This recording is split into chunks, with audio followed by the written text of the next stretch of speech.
Hello and welcome to a new episode of the MinnMax Show, a place about games, friends, and getting better. I'm Ben Hansen, even though I don't sound like it, but I'm trying my best here. Joined by Kyle Hilliard.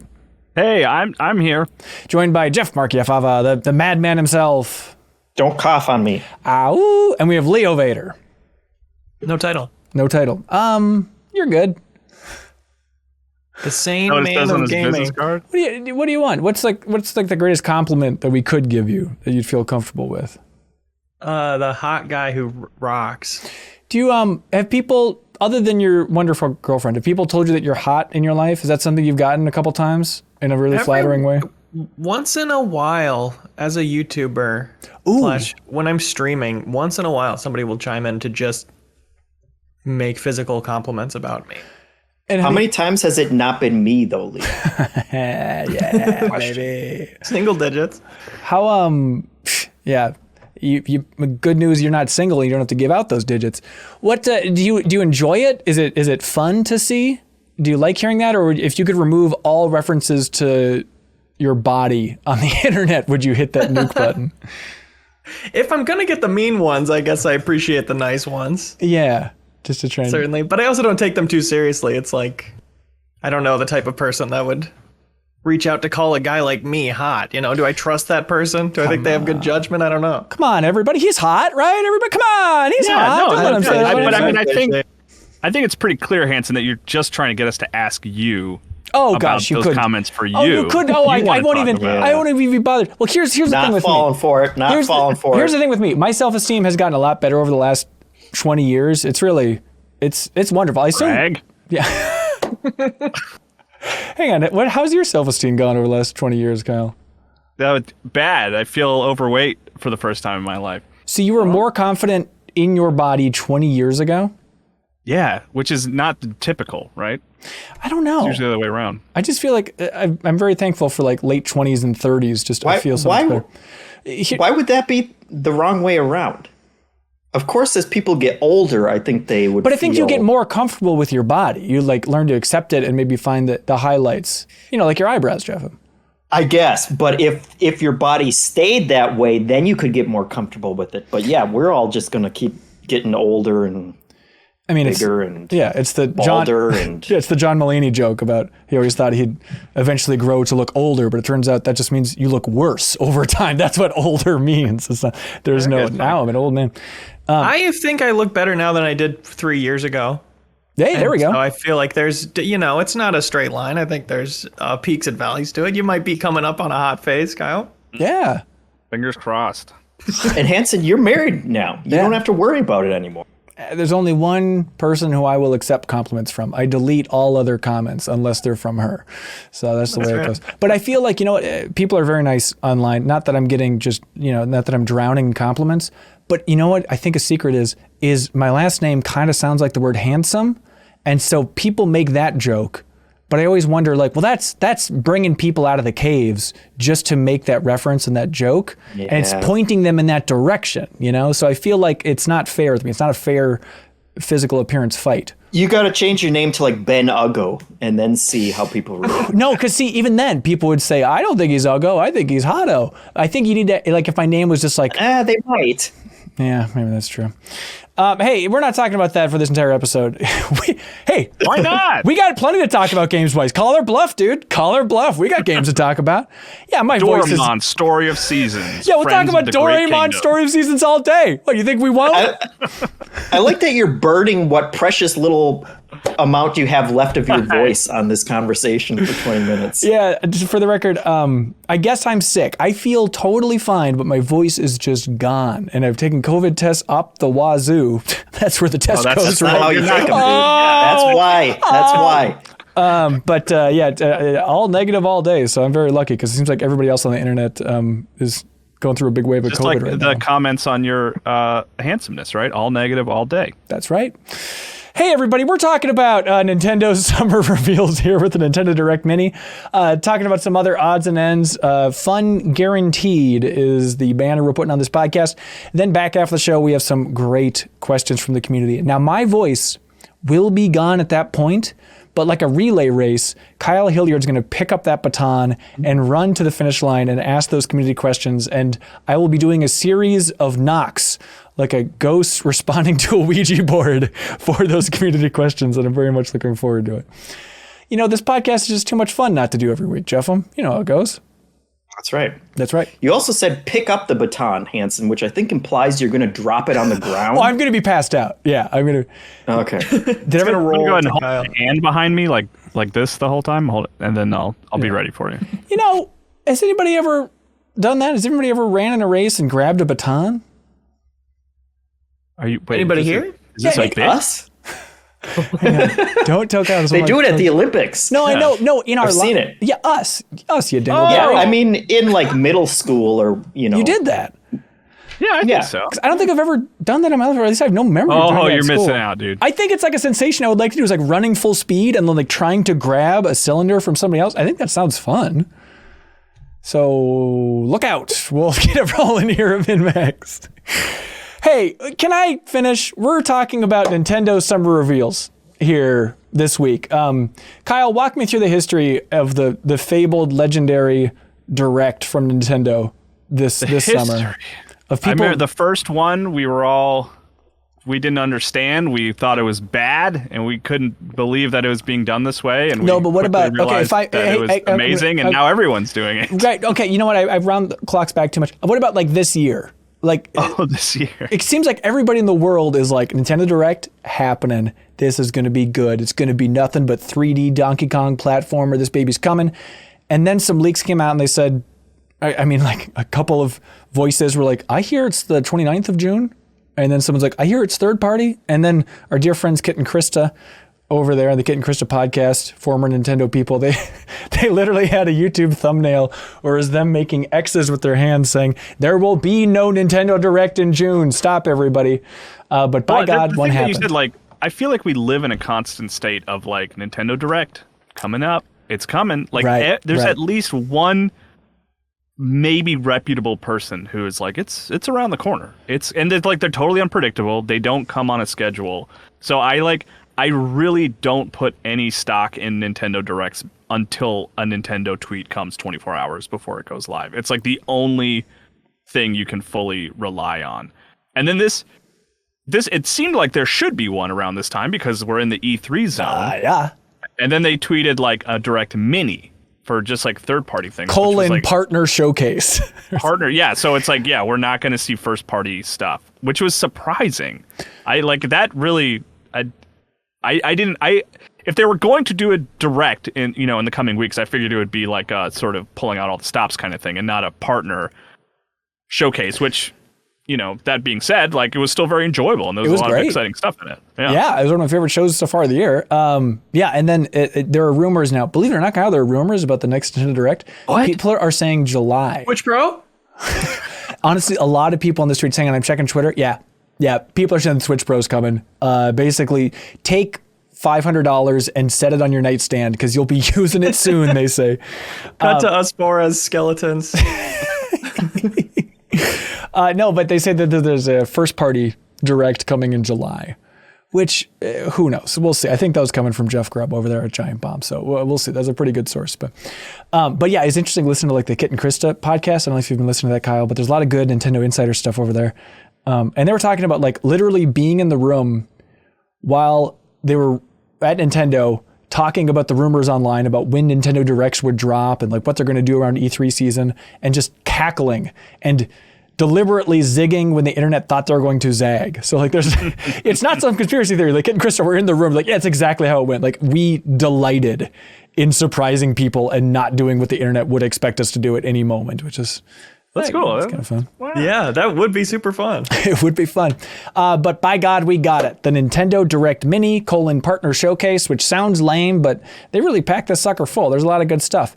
I think the fact that they threw Mini on there immediately made everyone like it more when it was done, right? Just getting the expectations lower. It's kind of a smart move that way. Oh, just for everything? Like Summer Game Fest Mini, it should have been called from Keighley. Then people would be like, those space games were pretty cool. They're kind of large. At this point, what they need to do is like, instead of saying, hey, there'll be a Nintendo Direct tomorrow, they should just be like, there won't be a Nintendo Direct tomorrow. But if there were, it would only be 12 seconds of one game. And then everyone would be like, oh my God. then Nintendo Direct happens, everyone would be like, this is the greatest thing I've ever seen in my life. Truly, they're the king of kings. This thing started out with a big old look at Monster Hunter Rise Daybreak, of course, coming out June 30th. Sunbreak, of course. Who can forget it? But June 30th, and the reviews seem positive-ish. Seems like around the same review scores as like Monster Hunter Rise got, where it's like, hey, pretty good for a little expansion there. And there's a demo out now for all those folks interested. Leo, what tickled your fancy in this direct here? Well, a couple mini things. Honestly, I don't know if I have to be a Doraemon guy now. Wait, really? My girlfriend and I are always looking for split screen farming options. Yeah. And that seems to be one. Wait. Doraemon Story of the Seasons, Friends of the Great Kingdom, I meant to say. Thank you. Hang on. I love that you're choosing this. So there was like a weird theme where it seemed like farming was the big recurring thing for this Nintendo Direct. The same way that sci-fi Dead Space-like games were big for Keighley. It's like this one was all about farming, baby. Everything you want from just nice, relaxing games. And so did they show co-op in this thing? A little bit of it. I couldn't even tell if it was, co-op for the whole thing or just for some open world part of it, but yeah. Piqued my interest. Was the last one split screen? Do you know? I'm kind of like Googling it now. Yeah, I don't know. It is a sequel. I sure don't. It is. So this is the confusing thing. So this is Story of Seasons, which is, of course, the true heir of Harvest Moon. And now that naming convention gets confusing and all that stuff. But have you ever played a Story of Seasons game, Leo? No. But just you're looking for any co-op farming game, so Doraemon it'll be. I'm telling you, we're desperate. We've spent so long browsing all sorts of different storefronts looking for local co-op games that aren't just like beat 'em ups. Yeah. Well, you've played Stardew, right? I mean, that's a silly Yeah. question. Okay, just making sure, because that does have co-op on the same screen.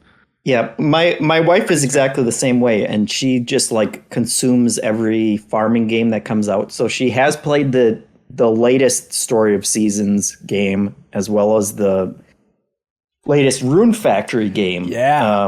And so there was also, I think it was called Harvestella. Oh, Harvestella. Yeah. Now we're talking. Now we're cooking with gas here. Which was another. She likes that mix of the farming stuff and then also some combat stuff. So I have to tell her about that one. Yeah, this was a biggie for me. So Harvestella is a new game that's coming this year, November 4th, and it's from Square Enix.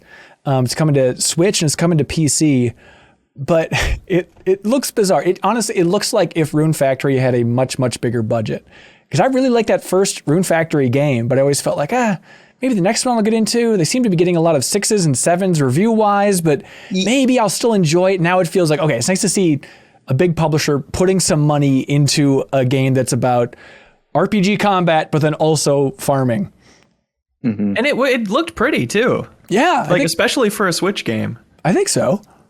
Yeah, it's got that kind of Final Fantasy budget, big things, big structures off in the distance, it looks cool. Yeah, I guess it's like an artist that worked on Final Fantasy 12 is working on this thing, like the composer from the Tales series, but I couldn't find any more details on like which team within Square is making this, because that has a big impact on it, but all signs point to, hey, Leo, as far as this podcast is concerned, all signs point to 2 thumbs up for Harvestella from this dude. That's great, man. What a weird transition. So happy for you. Yeah. My family actually got mad at me for sending them the trailer, because I was like, hey, I think you guys would be into this. And they're like, this is like 8 months away. Why are you, like, you got me all excited for no reason? Like, I'm not supposed to send them stuff that early. I got to do it like the week before. That early? I had the reaction of like seeing so many games now where it's like, oh, the year is starting to fill out. Like, I'm excited. November 4th, that feels like it's right around the corner. Like, if any game has 2022 in it, I think it's a godsend. So I'm looking forward to that thing. Yeah, adopt Hanson. Yeah, come on, man. Let me into that house. So Square Enix describes Harvestella. They say players can select from various jobs such as fighter, shadow, walker. Oh, I'm sorry. Texas Ranger. Fighter, shadow walker, and mage. And venture into dungeons with their party to discover the origins of the world, as well as tell the truth behind the calamity along the way. Good Lord. The fun meta game of this episode of the MinnMax show is trying to, like, watching you, Hanson, and seeing you decide, is this joke worth, like, putting in the extra effort for my joke? Does saying Texas Ranger, is it worth the effort? Oh, no, it never is. It never is. Extra strength. It's the same thing. Like, that didn't make anybody smile. The same way that, like, Leo, if I may, I got where you're coming from, but I always think back to this moment at Game Informer that was like, it was a little frustrating for me when you were doing some video, working on some video for like a cover story, and you like sent it my way before it went live. And there was like something wrong with like the lower third, or there was like a weird cut with the B-roll or something. And I mentioned it to you like, hey, there's this weird beat here if you wouldn't mind fixing that real quick. And you gave is one less person subscribing because of this? Is someone going to unsubscribe from Game Informer's YouTube channel because of this? Is it going to have any impact on anything? And the answer is obviously no. I feel that same way, where it's like, well, you're right, Kyle. There's ultimately no point in throwing out mediocre jokes. I want you to. I just think it's fun to watch you struggle, is what I'm saying. Thank you. And also, 1,000 people did unsubscribe off that, so I learned my lesson. It is true. Do you remember saying that, Leo? I do remember that, yeah. I remember it being like not an error, but a style thing or something. Oh, really? But it was a long time ago now. Hash it out, guys. Come on. No, I think we got to the core of it. It turns out Leo was right. But hey, the big thing with Harvestella is, farming. What do we know about farming, Jeffem? Walk me through the beats. Give me the biggies. You're planting like magic crops or something? And you do that in what season? All the seasons, probably. Well, there's only 4 seasons, right? Winter, summer, fall, spring. I've read the Farmer's Almanac, and they really emphasize the fact that there's only 4 seasons. And then Square Enix comes along and says, nay, what if there was a new season and this season sucked? This season's called Quietus, and it's when everybody's super dies and there's poison everywhere, and we need to stop Quietus from ruining the good name of seasons for the rest of these 4 friends. That is the red flag about this. I don't think we know enough yet, but it's like, I'm definitely in it for the life sim aspect, and if it's like time is passing and once in a while, if that person you're building your social bond with, they have depression now. And none of your crops are growing because it's hell season. You have to go beat this boss before you can resume. It does seem like that is where they're going. And like, it's interesting stuff. They talk about like, go journey to the towns and talk to other people and stuff. But then during some combat, you can even see that there's more than one person fighting. So like, I kind of like that idea of like, if it's like a Stardew, but instead of just getting a spouse or a best friend or whatever, you can actually like recruit party members to fight in RPG combat with you. Like, I think that seems really cool. But it's all in favor of this larger mystery. And you go back and look at that trailer, they're squeezing in plenty of JRPG nonsense in there. There's just like a shot where it's like, all right, farming, got it. Then quick shot of like skydiving. It's like, wait, what is this? Then a quick shot of like some lady like struggling in a bunch of chains, like fighting a god. It's like, okay, this is my kind of farming game. So yeah, Harvestella, curious about that thing. And then they also showed that Disney game again. Disney Dreamlight Valley, which is also seems a little Harvest Moon, Stardew Valley inspired. But Kyle, how are you feeling about this weirdo thing? I'm worried about the free-to-play nature of it. Is it free-to-play? I believe so. I'm like I know it has like microtransactions and things in it. Okay. Maybe it's not free to play. Well, I don't know, because I know the racing game is. Can you look into that? Because the racing game is, and then there's that other Mirrorverse game that just came out on mobile. That one's definitely free to play. Yeah, please look into that. But yeah, it's coming into early access on September 6th, which is, I think, the first time early access has been on a Switch console. Maybe Fortnite? Maybe like the beta was technically a beta there for Fortnite. But what'd you learn, Kyle? Yeah, free to play. Is that right? Yeah. Well, then I should be a little bit worried about it. But I do like the idea of, Disney and Square Enix and larger people just realizing like, where the future is? Life simulation adventures. And I was thinking like, it's probably, Stardew Valley inspired. But then I'm sure it's also like coming on the heels of, maybe this would be a quick development, but thinking about like Animal Crossing New Horizons. After that broke every sales record, maybe more people were like, hey, we should make one of those, shouldn't we? Well, remember when we went to see Disney Infinity? Hansen in 3. That was like one of the sort of pillars that they were showing us. They were like, we have farming in the game now. Like, we want to sort of gear it in this direction. And then, it was in the game, but I don't think it was one that people really gravitated towards or anything like that. That's a good call. Yeah, I forgot about that in Disney Infinity 3. I think it's funny that just naming wise, it's like, all right, what are the big games in this genre? We got Stardew Valley and Harvest Moon. So Disney's like, okay, we'll take the Valley from Stardew Valley for the name of our game with Disney Dreamlight Valley. And then Square Enix is like, all right, we'll take Harvest Moon's Harvest and we'll call our game Harvestella. It's like, just cherry pick the parts of the name, everybody, and have at it. But we'll all be farming and having a great time this year. But hey, there's more exciting stuff. Kyle, what stood out to you about that whole thing? It's exciting that Persona is finally coming to Switch. Yeah, like, that was their like final thing, which is like overdue, I think, but also like totally welcome. It was one of those things when they were announced to be coming to Xbox. I think everyone kind of raised an eyebrow, and I was like, well, and Switch too, right? Like, we'll learn that later. So it was nice to get that confirmation. Yeah, I mean, especially everybody's been counting down the days since Joker was introduced as a Smash DLC character. It's like, well, I guess Persona 5 Strikers was on Switch, but there seems like they're fudging this game has to be on a Nintendo console rule to be in Smash. So yeah, it's amazing. And it's not just Persona 5, but they're trickling out just like they did on Xbox. So it's going to be Persona 4 and then Persona 3. But Persona 5 Royal is first, and that's coming October 21st for the Switch.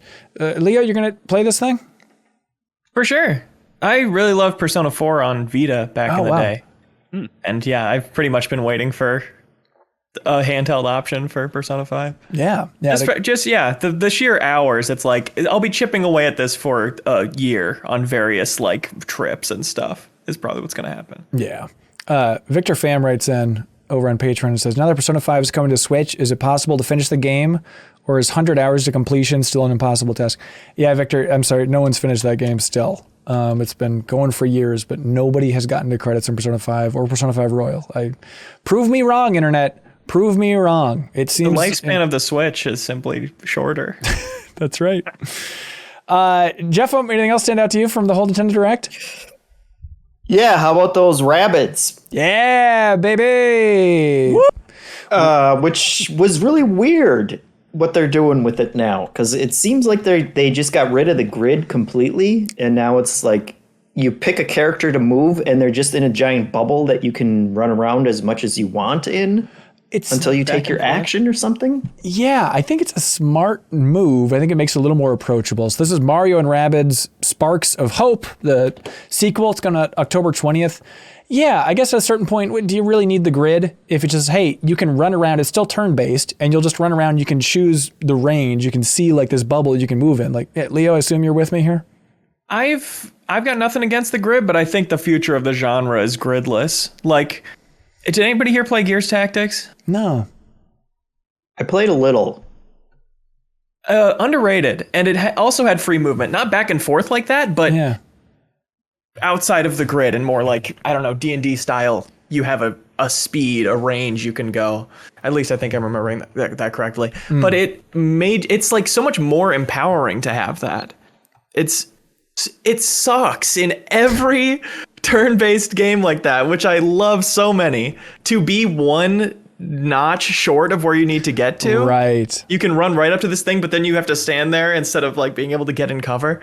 And having just like more movement by default, like more movement available to you, makes it so much more accessible and makes you want to turn the game off so much less. And obviously for something like Mario plus Rabbids, they want it to be like friendly to somebody who's trying that genre for the first time.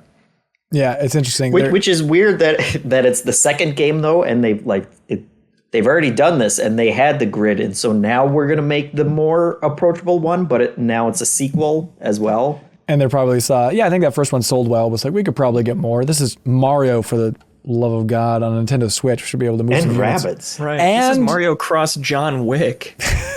We should be getting more for this. Yeah, I like the way they phrase it. They call it action-packed tactical battles. So they're doing everything they can to be like, it's tactics, but still, please enjoy it, everybody.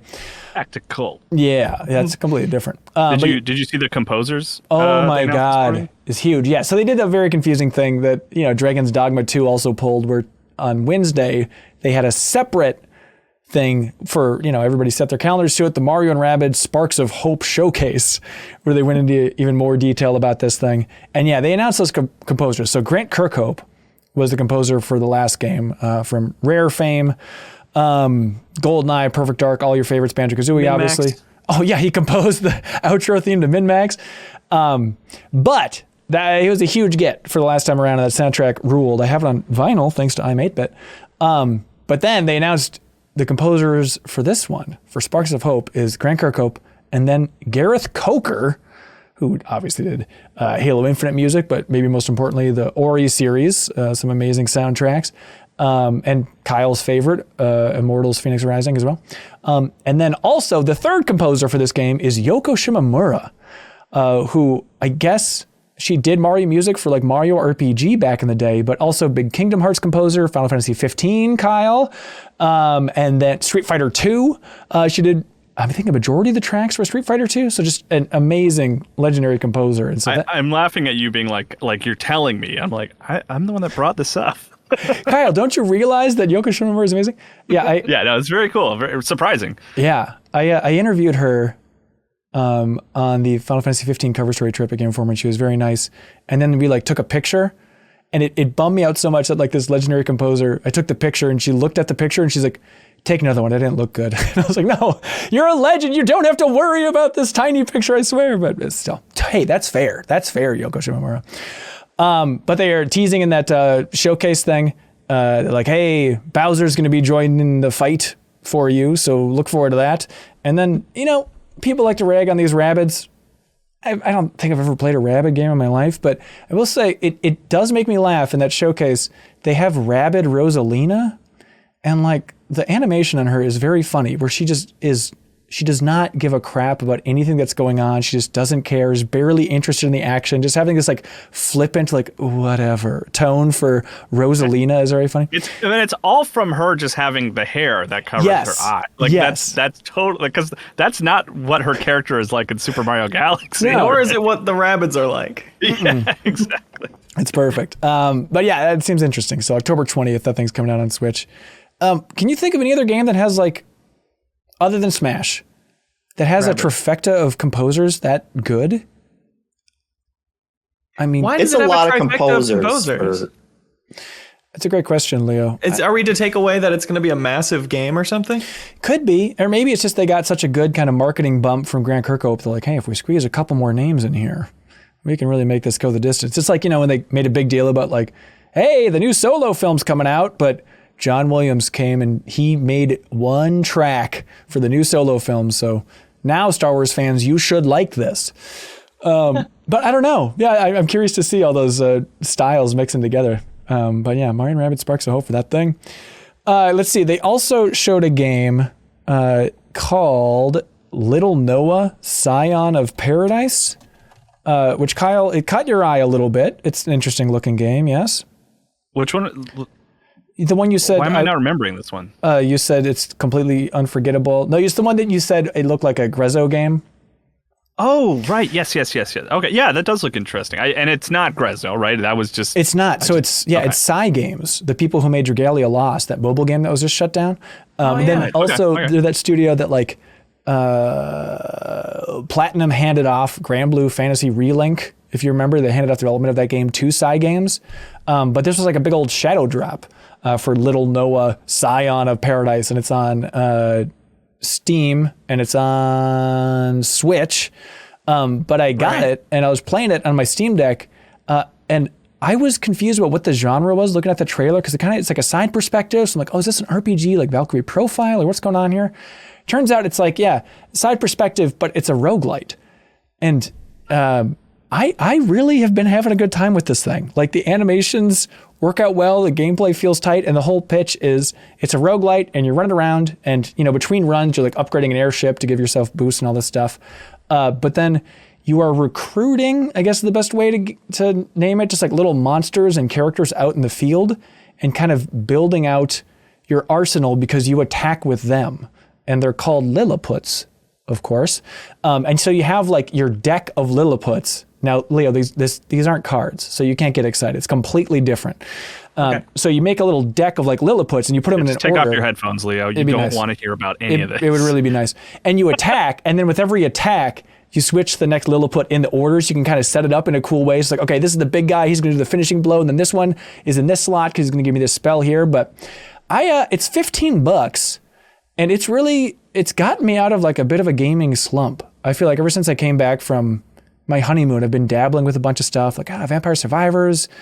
Tried going back to Elden Ring, tried doing this Neon White I liked, but I haven't quite devoted enough time to and stuff. And then this one's just like, yeah, that combined with running great on the Steamdeck, I'm back on board with this sucker. So Little Noah, Scion of Paradise, if you're looking for just a nice, simple roguelite.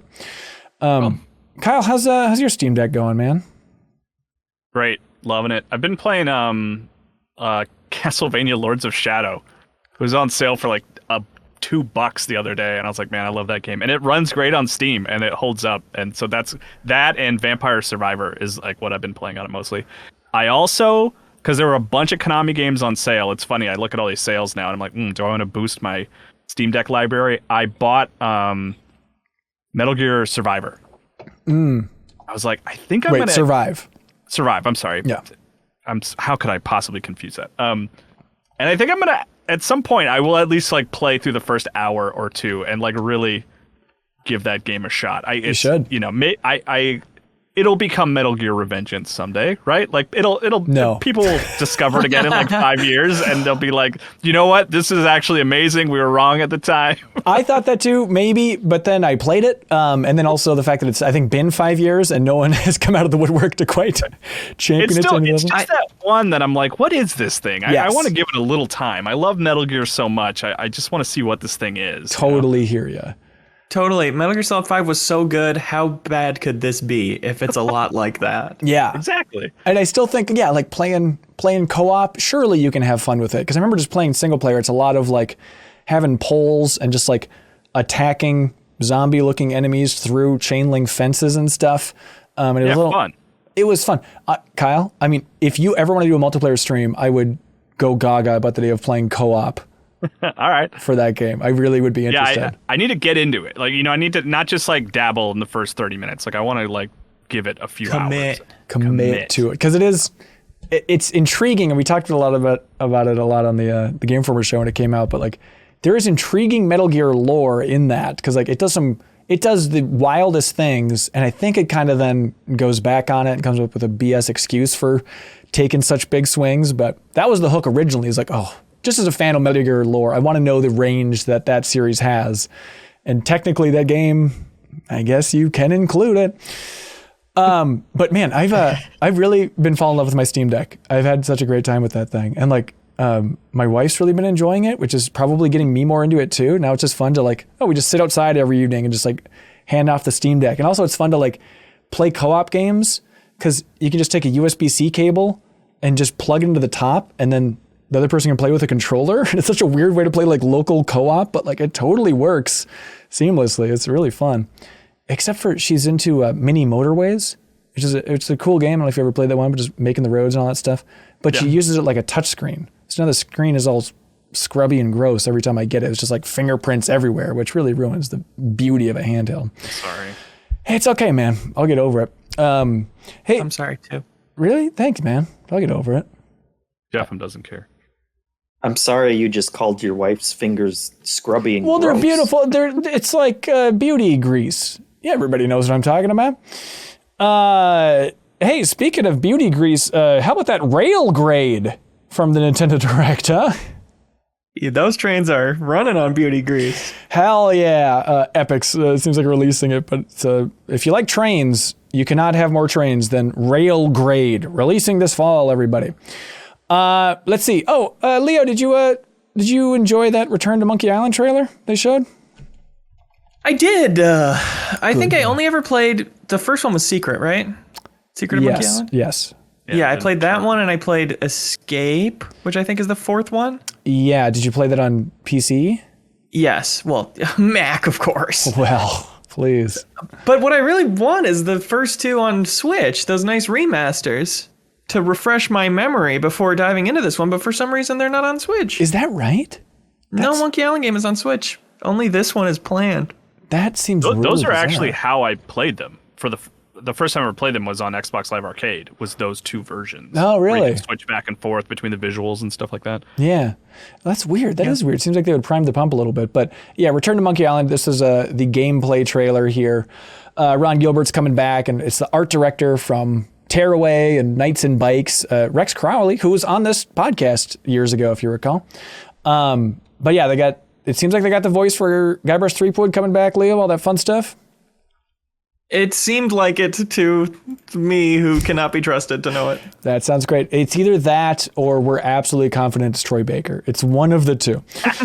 It's such a simple pitch, but like I like, Kyle, that during a reaction stream, you're like, that works, is when they said the story this time is about finally finding the secret of Monkey Island.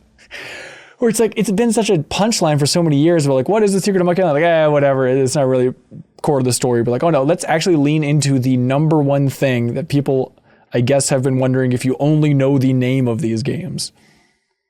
Yeah, I've only played those first two, like I said, on Live Arcade, the sort of remastered versions. But like, there's no, I don't know what the secret could possibly be. I don't think I care about the secret. I think it's just a fun element of the title, but I don't know. Sure. Yeah. Hey, what are you going to do? They also showed a new trailer and talked a lot more about Live Alive. This is the game that's coming out July 22nd. This is the game that Square Enix made back in 1994 that is finally being released in the West. It was a surprise reveal a while ago. This game, Live Alive, Kyle, Tokita is the director who co-directed Chrono Trigger. And this was his project right before directing Chrono Trigger. So it's like fun connection there. Also, the designer of this game ended up being the director for Mother 3. So it's like crazy talent with Live Alive. And the music was by one, let me squint here, Yoko Shimomura. I've heard of her. Yeah, it's a big direct for Yoko Shimomura fans. But it seems very cool. So it was a Super Nintendo RPG that they're kind of giving the HD 2D treatment. And they had a whole Nintendo Treehouse Plays thing, which normally they would do during like E3 and stuff. But they only had one of them after the stream, and it was just to show off more Live Alive. So they played this game for like 40 minutes and kind of walked through it. And there's a demo that's available now with like 3 chapters, and you can continue your save from that. But I didn't want to spoil anything too much, so I just watched most of that Treehouse Plays. But that remake is going a lot further than I thought. Like, I thought it was going to kind of have a glorified port, but it really seems like they're putting a lot of effort into this thing, which is so cool for such a deep cut for RPG fans. So you think you'll play it? Like, you're pretty well committed at this point? Okay. I'm absolutely going to play this thing, and we'll talk about it more later, Leo and Kyle and Jeff. But I would like to take the deepest dive into this thing. But hey, we'll see. That maybe that's in the hands of viewers and listeners. We'll get to it a little bit later in the show. But yeah, with this remake and the final release in the West, like they're adding voices as well to this thing, and the combat's like a weird grid system. They added like a radar to tell you, like, it seems like where to go and stuff, but it seems really quirky. And the pitch, Jeff, with this thing is it's called Live Alive, and you get to choose at the beginning which story you want to focus on. So it's a little bit like Octopath Traveler, except instead of them all taking place in the same time and same place, it's really weirdly, wildly different stories. Like, all right, you're starting an RPG, but you can choose to be this character in the Wild West. You can choose to be an astronaut. You can choose to be in like modern day Tokyo. You can choose to be in ancient China. So it's just like wildly different scenarios. I'm really curious if they do all build together. I have no idea. That was another, I guess, not direct tie, but was reminding me of Chrono Trigger while I was watching it. Definitely. Yeah, absolutely. Like, this looks interesting, and going to all these different time periods, or selecting which one that you want to play through, sounds really cool. It does seem very cool. And if you're looking for anything to move a needle on Nintendo's interest of finally bringing Mother 3 stateside, like, that's a good point. This is loosely connected, so if this thing flies off the shelves, maybe they would reconsider something. I know nobody bought Earthbound Beginnings, but maybe Live Alive could somehow, kick some people loose in their ivory tower over there in Washington. Have them release it. Let's see. Anything else stand out for anybody else from the whole showcase? I think when for our reaction stream, I said that Mega Man Battle Network was like one of actually the surprises for me. Like I don't know if I'm necessarily excited to play Mega Man Battle Network, but I just like that's just like one of those Game Boy Advance series that I was like, I don't know if we'll ever see that again, even though people really love that series. So I think it's great. Like I think it's cool. Like that they're all coming to Switch. That's awesome. Oh yeah, I'm super excited. It's also coming to PS4 and Steam. But yeah, this is Mega Man Battle Network, and they're bundling all of the games. So it's 10 games total, but it's a confusing thing because at a certain point, starting with 3, they started splitting up those entries, kind of like Pokemon. So they have all those versions in there, and digitally it's going to be 2 separate versions, but physically now, at least it's crazy to, in theory, have 10 games ready to go on this thing. But yeah, the Battle Network games, I played the first one back in the day and really enjoyed it. Like really my Mega Man experience was Mega Man Legends and then Mega Man Battle Network. Like I was kind of doing just the offshoots, but like I love that game. Leo, did you ever play Battle Network? I really have not touched Mega Man, period, my whole life. Interesting. Well, maybe this would be an interesting starting point for you. Because Kyle, did you play it? I mean, a little bit, not much, because I loved Mega Man X so much. I would always dabble in the sort of the spin-offs, and that one's not as actiony, so I was like less on board. Yeah. It's I guess you'd call it a tactics turn-based RPG, or maybe just turn-based RPG, but you get like chips that you use and you kind of build out your chip deck. Now, Leo, these aren't cards. These are chips in Mega Man Battle Network. Yeah, that's right. That's right. Thank you. But yeah, the entire idea is like, okay, you play as Lan, who's this kid, and you're going on this adventure and finding out what's wrong with the world and all this stuff. And then Mega Man is just like a program.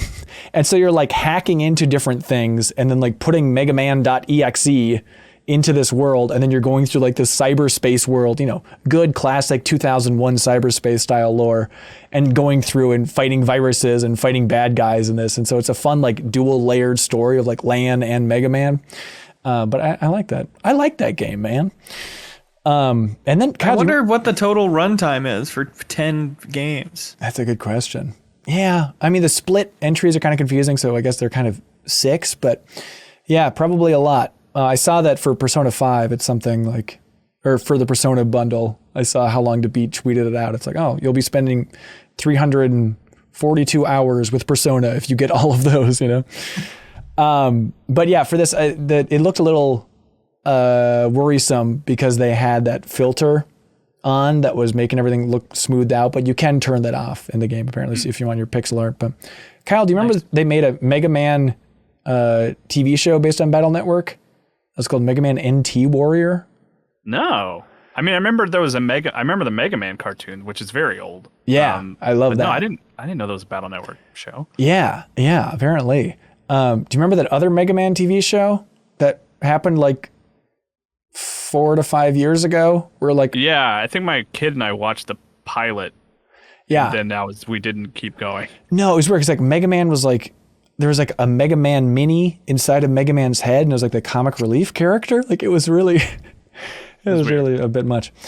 Also, apparently Star Force, I thought that was in the same line as Mega Man Battle Network, like the DS series, but I guess that's technically considered another Mega Man run, which... Really? Yeah. I learned something, man. I just know X. That's all I know. That's all you gotta know, man. Hey, Pac-Man World is getting a remake? Finally. Am I too optimistic or absurd for seeing that trailer and thinking like, this kind of looks fun? Maybe I will actually play Pac-Man World finally. I think there was positivity around those games when they came out. Yeah. Yeah, I think they were liked generally. Yeah, like the reviews, I think, are kind of mid-7s going back and look at what people thought about Pac-Man World back in the day. But you know, Miss Pac-Man's not even in it. Are you kidding me? Pac-Man World. She's been replaced with Pac-Mom because of a legal dispute. Ishta. I know. Yeah, I saw that. What does that mean? It's they take off her bow and they put on like a bonnet instead. And like it's a new character. There's more to those characters than that. I'm sorry. How dare you? You saw the cutscenes. You saw their meet cute. Yeah, that world of. Yeah, how's the sex scene gonna play now? That's interesting. It's completely different. But yeah, Pac-Man World Re-PAC's coming out August 26th, 2022. So look forward to that, everybody. If you played those games, let us know how it goes. It's kind of in that weird case of they are pitching it as a quote-unquote full remake. But that phrasing is so loaded these days, I can never know what it means, because I feel like the first I experienced it was maybe Sony with the Shadow of the Colossus on PS4, where they're like, from the ground up remake. And then talking to the developers, they're like, no, it's not from the ground up. It's like we fused new elements with the old game.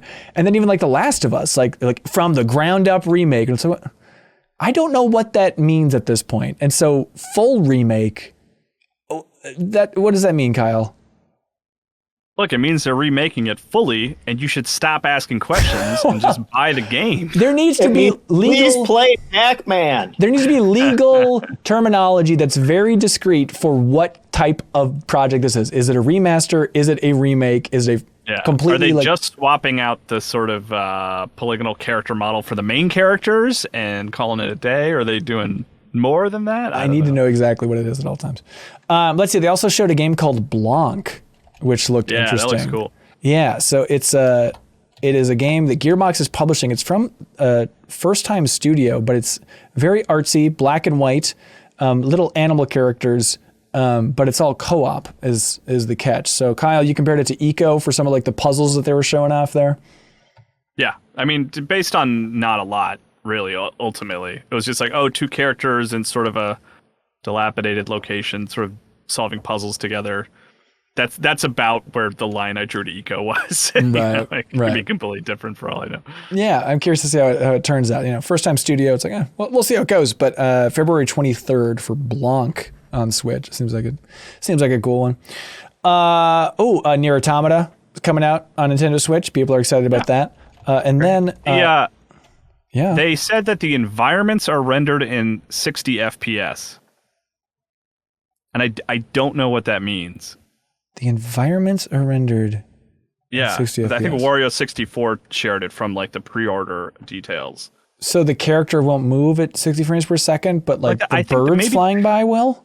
Maybe the character like moves in the world at 30 frames per second to save processing, but if you're like rotating the camera to look at the world, that's at 60. Is that a thing? I don't know. I don't even know if that's a thing. That's very weird. Another highlight that was a little bit under the radar, maybe until people finally caught up on like who's developing, but they released a game, or they announced a game called Lorelei and the Laser Eyes, which truly looks bizarre. It's a hell of a name, but it's releasing first on Nintendo Switch, and it looks like a puzzle mystery game. It had a lot of style for a while. I was like, is this a sweary game? Like, what is this thing? It turns out it's from Simogo, who are the folks who made Sayonara Wild Hearts and Year Walk and Device 6, but then also published by Annapurna. So there's some great talent behind this thing. I'm really curious to see how it ends up, but intriguing. It seems like an intriguing one for the Switch, but they say 2023 for Lorelei and the Laser Eyes. Lorelei and the Laser Eyes. Let's see, what else? Sonic Frontiers, they showed Cyberspace, everybody was gaga. Minecraft Legends coming to Switch, of course. Dragon Quest Treasures seems interesting, like monsters join your team. It is a spin-off of 11, I guess, because those two protagonists are in 11. It seems that way. Yeah. So I'm kind of curious about that thing. December 9th, that thing's coming out. Portal 1 and 2 are released now on Nintendo Switch if you want to replay those suckers there. And maybe there's an opportunity to take the deepest dive into Portal 2. Maybe. We'll see. We'll talk about it later. Hey, do you all want to talk about the rest of Nintendo's year? Break it down a little bit? Sure. Okay. Hey, real quick shout out. There was something. Was just a kind of a weird how I came to it. There was this game. It was in the final montage. Captain Velvet Meteor, the jump. Meteor, yes. Ooh. Which was like a tactics game. And like it looked cool. It looked interesting. But I got this email, like a press release in my inbox, my GameSpot inbox today that like went to my junk folder, and I like. Thanks for the correction. I wanted to clarify that. And it has, this is very specific, and you're gonna not care, Hanson, but yeah, it has guest characters from shonen manga, which I didn't realize, and it has this character Lloyd Forger from this anime that is currently airing called Spy X Family. That is fantastic. I love Spy X Family, and it's like, and it's becoming very popular. It's like one of those animes that I think is gonna, probably break into kind of the mainstream just because it's very good. And I was really surprised to see this character like show up in this little game, and it's in the montage. It just went by so quickly that I missed it.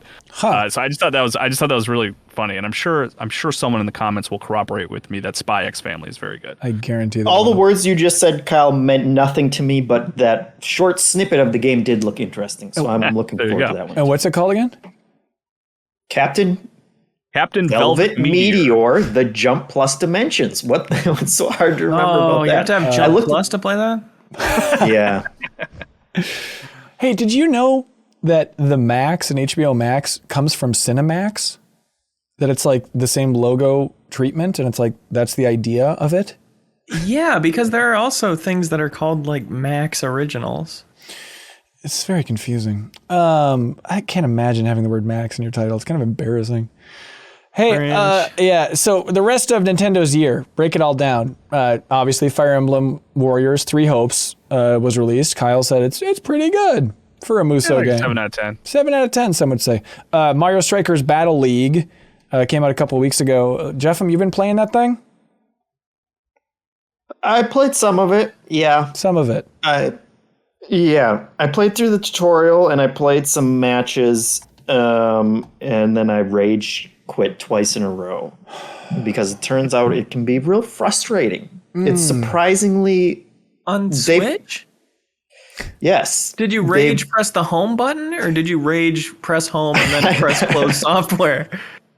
That's a good question. No, I went to the home menu and I did close it. I took that extra step right on just to completely erase it from my mind. Smart. They've really packed a lot of controls into that game. Really? And a lot of like very specific timing stuff in order to like combo the ball between your different characters and stuff.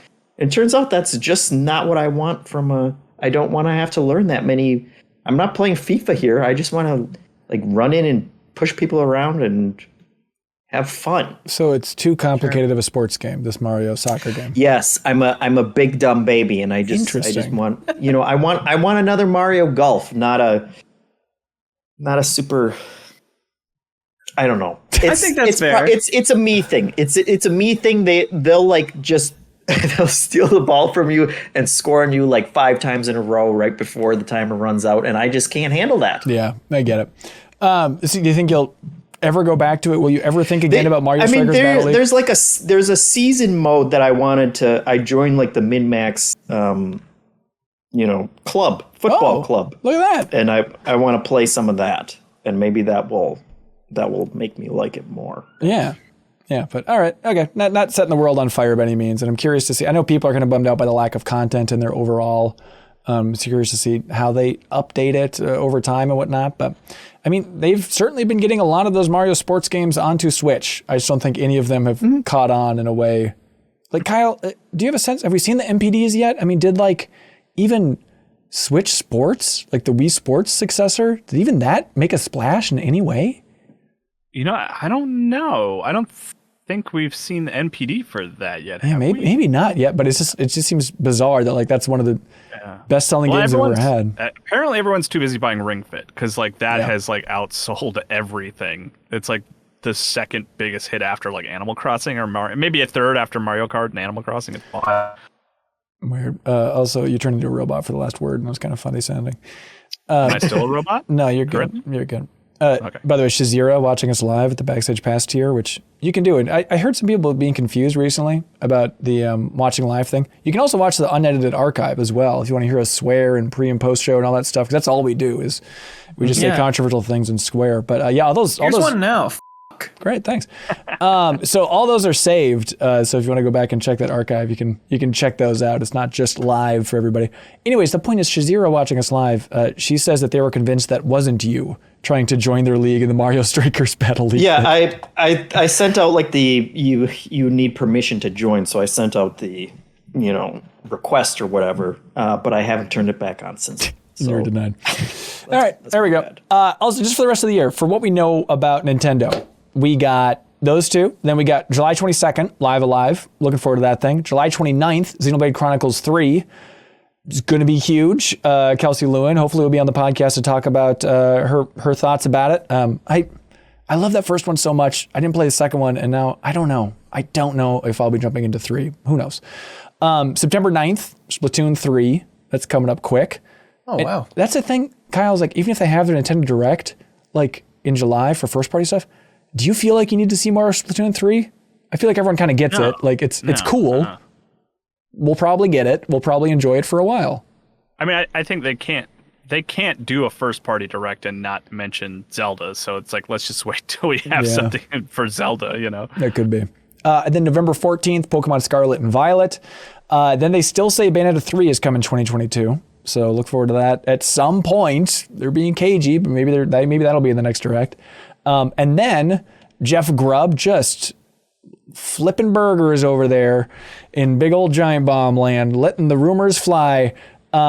He's saying that this holiday also we're going to get a Metroid Prime 1 remaster. Just one, huh? Yeah, just one. That apparently the sequels are pretty much done in development, but they're saving those to trickle those out. And I guess the sequels aren't getting quite the remaster treatment that 1 is. 1 is actually going to be like remastered, whereas 2 and 3 are just kind of going to be glorified ports, I guess, to the Switch whenever they come. But Kyle, I know you played Metroid Prime 1, what, just 2 years ago, maybe? For the first time, like recently, like in 2019 or 2020, that was the first time I played it with like kind of the idea of like, I'll play this, and then when that sort of, you know, finished remake that's been on the shelf, you know, in Nintendo's vault for the last 2 decades or whatever, I'll play 2 then. And then I did play 3 when it came out on Wii back in the day. So, but I mean, playing it recently, like, held up great. Cool. I would probably at least start it again on Switch. I don't know if I'd complete it, but yeah. Yeah, so that's nice sign that maybe Metroid Prime 4's development is at least making progress. If the rumors are saying that they're going to be releasing this thing this year to try and get some of that hype rolling, maybe for the build to Metroid Prime 4, but who knows? But yeah, it'll be exciting to have a great play in Metroid Prime 1 on Switch. Hey, did anybody check out that game that I mentioned in Slack called The Looker? I watched a few minutes of you streaming it. Okay. That's. And I know Donkey did a video on it, right? Yeah. Which I was kind of hesitant to watch as much as I enjoy his videos. It's like, I don't think I want any of this spoiled. I think I want to check this out a bit first. He is pretty fast and loose with spoilers in his videos, and it kind of drives me nuts. But you know what? When he's that good, I guess you got to let it ride. But yeah, The Looker. Yeah, it was. I found it on Steam. I was just streaming last Thursday, and I'm like, what is this thing? It's free on Steam, and it's sitting at overwhelmingly positive for the reviews. And just based on screenshots, it looks like The Witness, like the 2016 game from Jonathan Blow. And so I just jumped into it and started streaming it. And it was a great game to stream without any expectations. It is very much like The Witness meets the Stanley Parable.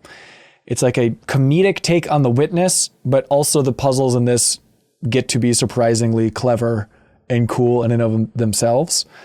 But yeah, it's really cool. Like if you really love The Witness and you miss The Witness and are looking for like just a comedic way to kind of go through and have some of those feelings again, check out The Looker on Steam. Parody of an 8-year-old game? Yeah, basically. Isn't that bizarre? Interesting.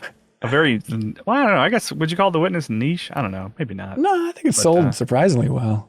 But unfortunately, I don't remember who said it, or maybe it might have even been like on their Steam page or something. But the thing that made me download it on my Steamdeck was someone saying, if you love The Witness, you'll love The Looker. If you hate The Witness, you'll love The Looker. Yes, and I was like, okay, that's a good pitch. I want to check this out. Yeah, because it starts out, it's like, okay, the puzzles are like comedically easy versions of Witness puzzles, and then it starts getting a little stranger and stranger, and it's surprising. They got a lot of just fun, good gameplay jokes in there and kind of twists and stuff like that. But yeah, it was weird to think about. I guess it's 6 years since The Witness, but it was weird to do that math about like, remember what a lifetime it was between Braid's release and The Witness's release? Like we are coming up on that line between The Witness and now Jonathan Blow's next game, and we still haven't heard about it. Like I think it could be another couple years. It's the Braid remake. I'm sure that's what he's working on, right? Which they said was coming out in 2021, and as far as I can tell, it's been radio silence about that Braid remaster since that. So it's a weird case over there. I'm curious what's going on in Jonathan Blow land. But if you're missing Mr. Blow, check out The Looker. Let's see here. I'm looking at the game's developer, Jonathan Blow. I'll be dead. No, it's from Jonathan Suck. Subs Creation Studios is the name of the team that made the Looker, but it's a cool, weird thing. Jeff, do you want to keep talking about games, or what do you want to do? Yeah, sure. Okay, great. I want to talk about a reveal that I missed this week. But Kyle, since you're all things mobile over there and Mr. Mobile Land over there at GameSpot, I'm curious if you saw it or you have thoughts on it. Did you see Niantic's new game that they announced this week? Yes, NBA All World. I was in a presentation for it and wrote a big news story for GameSpot.com about it. Really? Yeah. Okay, so yeah, NBA All World it's called. It's the Pokemon Go developers making an NBA game. Okay, I just saw like Axios' quick report on it, but the part that I think is fascinating is, and maybe they went into more detail, but the idea is they'll have like cosmetics that you can get, like, hey, get some shoes for your NBA character as your... Leo, I understand what's confusing about this. It's like Pokemon Go, but it's about the NBA. You collect NBA players. You have to go to a physical basketball court to play. Is that right? Yeah. Wait. And to the point where we were like, so I don't remember. I wish I remember who. They took a Q&A at the end, and I wish I could credit who asked them. But they were like, that seems like that limits, where you'll actually be able to play this game. And I guess they're going to have a lot of retail locations, and then also add parks that don't have basketball courts. Apparently, is the long-term plan. That's not fun. What about, not play, but like to compete, if you want to play like PvP or something, I think there's kind of something fun about like you have to go to a basketball court to play this game. That's how it's going to work initially. Apparently, eventually you'll be able to just play someone who's near you, but at launch you have to go to a basketball court to play one-on-one virtual basketball. All right, sure. But the part that blew my mind is they're talking about like, oh, you can get cosmetics and unlock shoes and all this stuff, but you have to go to a real world store to get this in-game item. And so I'm just fascinated about how that works as a business. The idea of like, they just will make partnerships. I'm really and fascinated by Leo's facial expressions. Maybe you're kind of reading about it as Hanson's explaining it as well. It's like a mix between like horror and sort of interest. That's everything you've been saying has been a very confusing layer on top of everything else I'm thinking about and learning. Which is when my first thought was, doesn't Niantic have like 18 living games going currently? Yeah. And then I saw a story broke this morning that they're canceling 4 upcoming projects. And Wizards Unite, the Harry Potter one, is already shut down. It's already dead. So they had, right now, Ingress, I guess, is still going on. Pikmin Bloom, still going strong. Wizards Unite has been buried in a shallow grave. Jeff, I'm sorry to say, Catan World Explorers, based on Settlers of Catan, that was shut down in November. Then they had announced Transformers Heavy Metal, and then they announced it, and they said this is coming out last year, and then just silence. And it turns out, yep, that's one of them that's getting canned. They announced PAC-MAN. I don't know if there's a better way to pronounce that. I think that's right. Yeah, but that's coming in 2022. But that seems like it's focusing on kind of like a Tamagotchi angle. Like, what if Pokemon Go was just all about building up a relationship with one Pokemon? And so it's just kind of like custom little monsters in their own IP. But I'm interested in that one. I do think it might be kind of cool. Me too. In a Tamagotchi-like way. Here's my problem with Niantic games. They take so damn ass long to load. That's interesting. I would stick with any of them much longer if it wasn't such a long loading process. Well, to be fair, it's probably a decent walk to the nearest basketball court for you, so you need something to do, right? Stare at the loading bar. It'll take a while. That's right. Can anybody name more AR games, Pokemon Go clones that have been released? There was a Garfield one. Oh, that's right. Minecraft one. Minecraft Earth. Yep, they shut that one down. Everybody remembers Ghostbusters World, of course. That was shut down. Yeah. Jurassic World Alive. I don't know if it's still alive. They released The Walking Dead: Our World. These aren't Niantic games. These are just Niantic clones, The Witcher Monster Slayer. We all remember that one. Apparently that's, I think, out now. It's just a bizarre little subset world. And then, Leo, you mentioned that Bloomberg had that story about how, I was fascinated by this. They said they cut 8% of their staff because they canceled 4 projects. 8% of their staff was 80 to 95 jobs. I was like, Jesus, how many people are over there at Niantic? That's amazing. Yeah. But in that cut, the Transformers game got cut. 2 projects which seemed like code names, Blue Sky and Snowball. And then, I'm not messing with you. Genuinely one of my most anticipated games since it was announced years ago, which was Niantic's collaboration with Punch Drunk, which is a theater production house. But in this story, they announced that it was based on Hamlet. And then now it's no more. And that is heartbreaking. They couldn't figure that out, huh? How to make a Hamlet AR game? That sounds amazing. Like Pokemon Go Hamlet from a really artsy theater company. That's what they were making. Like, who doesn't want to see what that is? Is very strange. How does that work? I know. Remind me of the themes of Hamlet. Well, it's all about his dad, and there's something rotten in Denmark, and then he holds the skull, and then, something rotten lies within Leo. So, okay. You have to walk. Put the skull in the park in front of you or whatever. Well, yeah, I think you might have to go you have to Denmark. walk into the busiest intersection by your house and scream to be or not to be. No, I genuinely was so curious what that was because, Punch Drunk, they're very into immersive theater. That's their whole thing. And I went to London for the Batman Arkham Knight cover story trip with Game Informer and went to the immersive play, the first one I'd ever been to, and I knew nothing about it, but it was called The Drowned Man.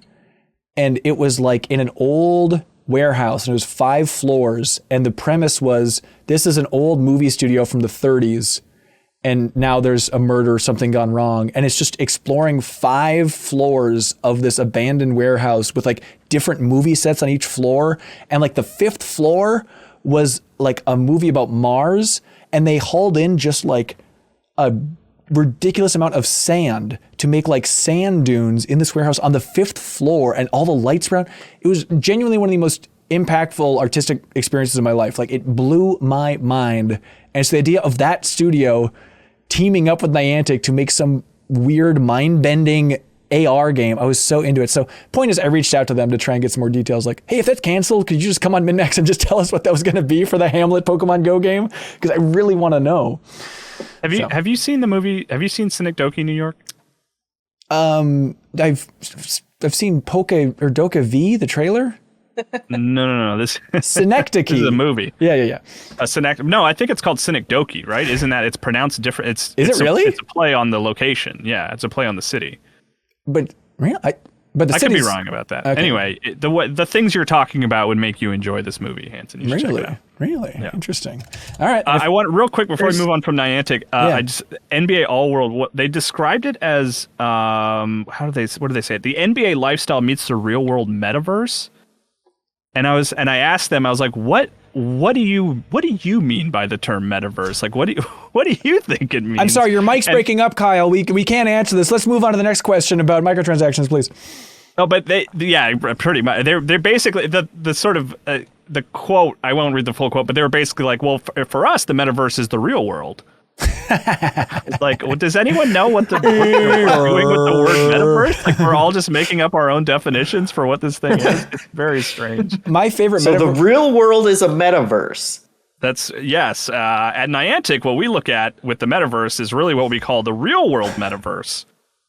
And there's more. Holy cow! Plug my GameSpot story. My favorite metaverse game was watching kids play basketball the other day outside. Hey, Jeff, do you know how this whole thing operates? On the real world metaverse. That's right, everybody, which you can find MinnMax's metaverse over there at patreon.com/MinnMax with 2 N's. If you like the show, you can help to support the show directly. Right to us by going to patreon.com/MinnMax with 2 N's. There is a tier that's right for you. Try it. Just try it for 1 month. See if you enjoy the benefits, because we're feeling confident that you will. And here's the thing, everybody. Little heads up. We had somebody reach out. PAX reached out. Apparently PAX West is coming up in September. It's September 2nd to Monday, September 5th. And they said, hey, do you want to do a giveaway for 5 free 4-day badges to go to PAX West?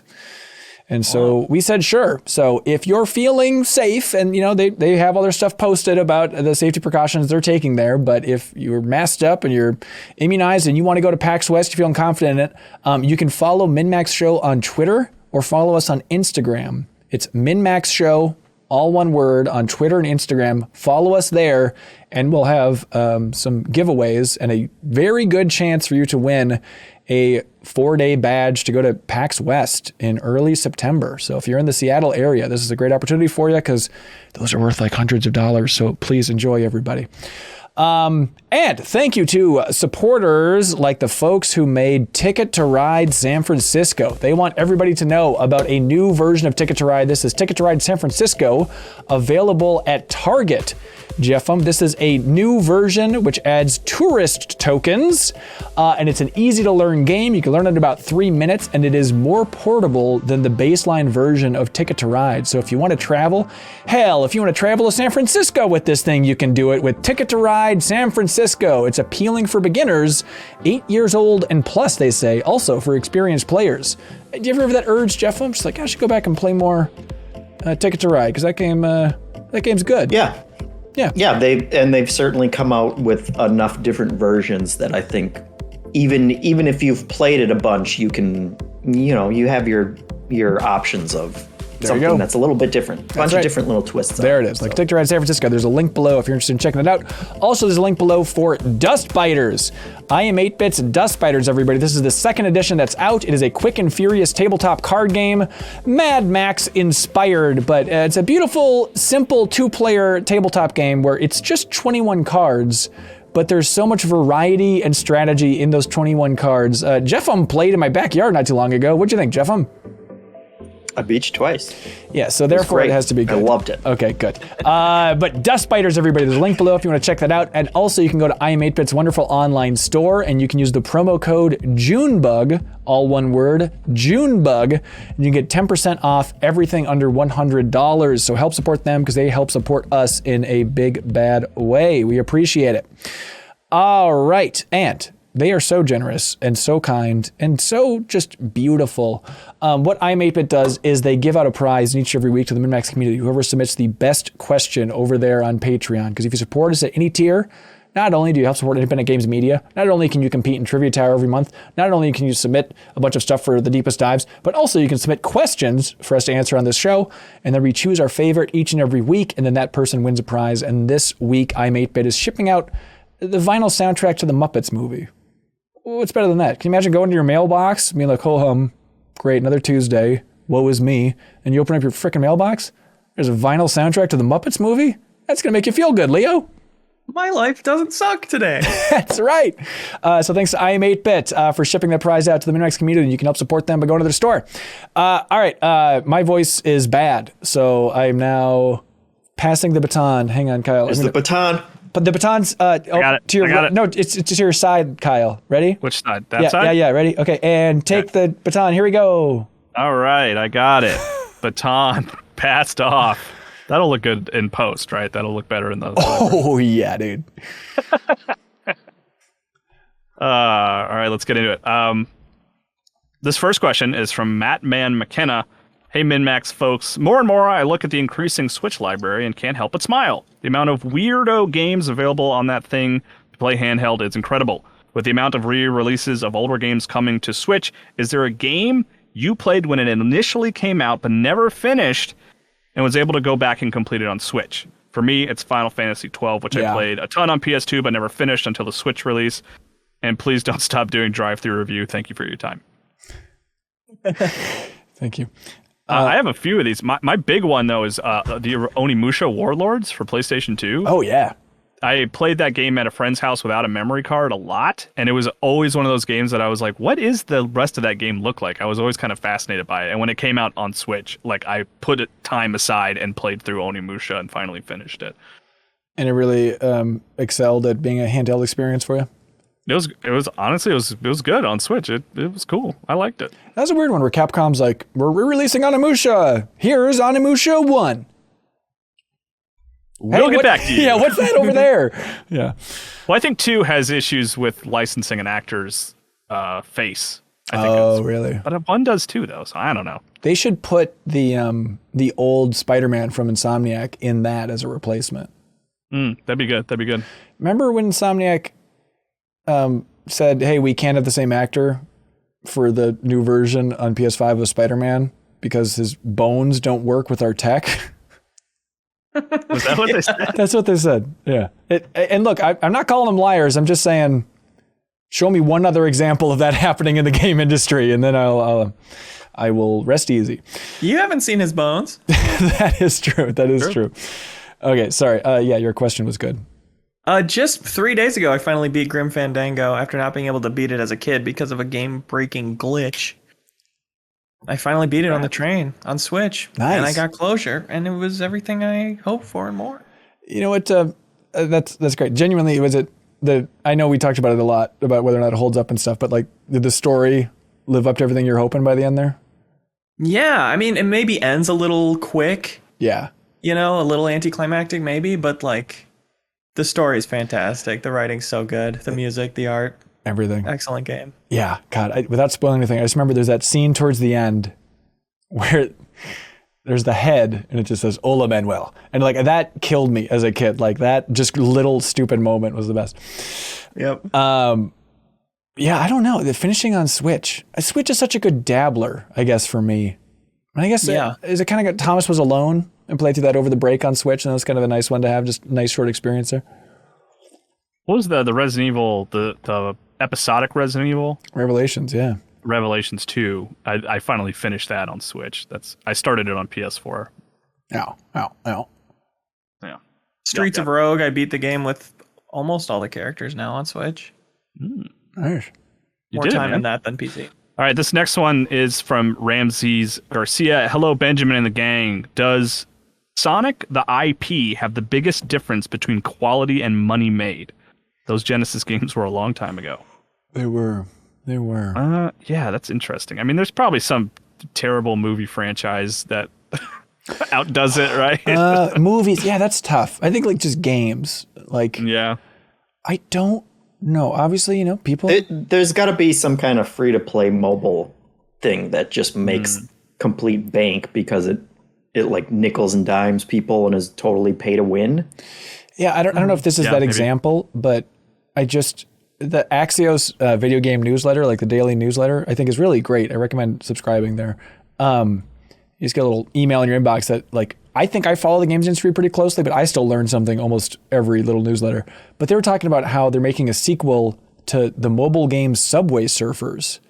And like, well, everybody knows Subway Surfers is one of the most popular games in the world. I was like, what? I looked at it, it's like 100 million players of Subway Surfers. I've never heard of that in my life. It just looks like a crappy temple run. Like, what is it, Kyle? Yeah, my kid plays it. And then, the sort of spin-off sequel is coming to Apple Arcade, which is kind of interesting because it is very much a microtransaction-driven game. But it's like, that's one of those ones that, like, I honestly wouldn't say is bad. It's like a totally solid, endless runner. I think it just has a style that is appealing to young players, and they get into it that way. But I don't think it's like, there are Sonic games that are like actively bad. I don't think Subway Runners is actively bad. It's just kind of, it has too many microtransactions. Yeah. Hang on, is it Subway Runners or Subway Surfers? It might be Surfers. I think you're right. Yeah, sorry. I don't, in the game space, the mobile thing might be it, but it's interesting. Like, Just Dance, I think of, but like, those games are fine. They're just kind of cheaply made, but those have made so much money for Ubisoft. But like, I think there's something to that for the biggest chasm between game quality and overall money made for the IP. Yeah. The hype around when Sonic Mania came out was electric. For Sonic fans actually having a game to rally around, I was like, this is a good one. Yeah. That was exciting, and I think we're all hoping it was a sign of a changing tide rather than a one-off fluke. Yeah, well, we'll see. I mean, all we know for sure. We'll see Sarah Pozorski smile the biggest smile she's ever smiled when Sonic Frontiers comes out, and she goes to that cyberspace level. Look out, world! Look out, Sarah's dentist, because her teeth are going to be on display. I don't know. From Christian Garcia here. Hi, gang. Given the popularity of Neon... Let me start this over. Hi, gang. Given the popularity of Neon White, I'm left wondering, are we all freaks? Yes, we are, Christian. Yeah. Thank you. I'm not a freak. Yeah, the marketing campaign was banking on, well, this game will do okay if there's freaks on the internet. And then let's just say the freaks came out at night, baby. That was the Resident Evil Village marketing pitch too, I think. Right? I think so, yeah. Yeah, perverts assemble. No, Perverts Assemble, that's the other Niantic game they had to shut down recently. It did not go well. Yeah. That was bad. In hindsight, that was a bad call. Yeah, I don't know what they were thinking there.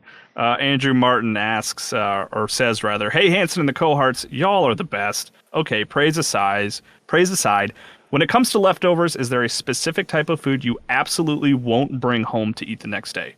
For me, it tends to be chicken-related meals because I find that chicken is typically terrible reheated in the microwave. Also, fish doesn't count. Yeah, because it's obviously salad. I feel like that probably doesn't count either. Yeah, you're right. Anything that's in any way wet. I hear what they're saying with chicken. It's so good, but unless you have like an air fryer, heating up chicken with crispy skin, it's gonna be a bummer. I reheated my Popeye's chicken sandwich I got on a drive-through review yesterday. Yeah. I took the patty out and put it on a pan in the oven for like 8 minutes, and then had the buns join it for the last 2 minutes, and that was better than fresh. Really? Amazing. Oh, really? I don't microwave a lot of stuff. I really like. I would sooner eat something cold than microwave it usually. Just because I don't like. Yeah, I don't like. I like air fryer and oven heating absolutely, but microwaving I just feel like ruins it all the way. But towards Andrew's questions, like French fries, I feel like they're done. Like microwave's no good. Find a good way to deal with them. No, let me tell you, I don't have an air fryer. Maybe that works too. Probably. I feel like that's the solution everybody gives for everything. It sounds amazing. If you just have a cast iron pan and you put oil in it and heat up just a little bit of like a 1/4 inch of oil, put the fries in it. Once the oil's hot, flip them once. In like 5 minutes, they're fresh again. Yeah. I have a garbage mouth and a garbage stomach, so like and I'm cheap, so I will take anything home and try and reheat it. But I'm with you, where the lazy man like fries in a microwave, it's a real bummer. But I'll eat it. I'll do anything. Leo, I think the world wants to know how you're feeling after drive-through review yesterday. Just for let's set the stage a little bit here. So this is our New Show Plus show. Each and every week we let $10 supporters vote for which new show we create or continue with New Show Plus. It's the whole gimmick. This is the second episode in a row where the community has voted for drive-through review.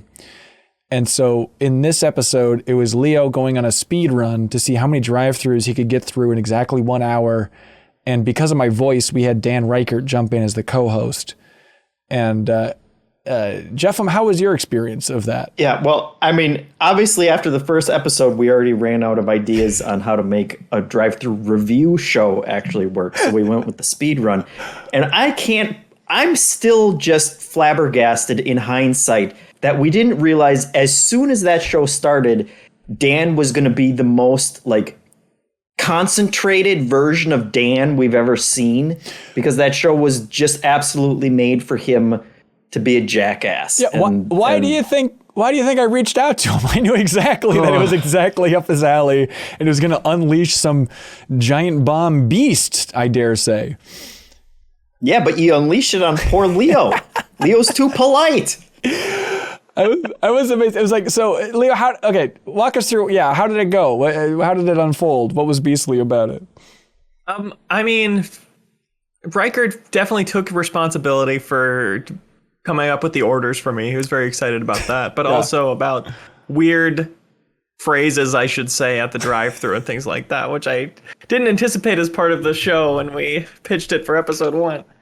But so it was a fun element. And by the end, we just had you frantically running around on foot trying to find any place that you could go in and eat your giant slop bag of fast food.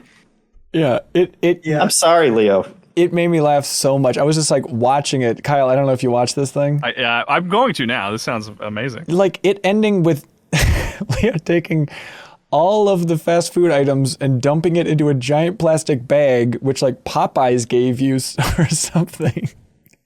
And then having that bag. And the part that killed me is then Dan was trying to convince Leo to park his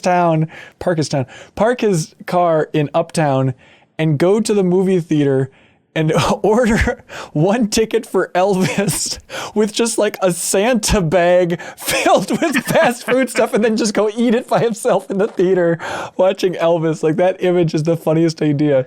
Walk out looking like Tom Hanks in the no kidding. But Leo, I was just amazed that you were like playing along with Dan when he was asking you to say phrases to like not being a dick, but just saying weird things to people as you're going through the drive-through.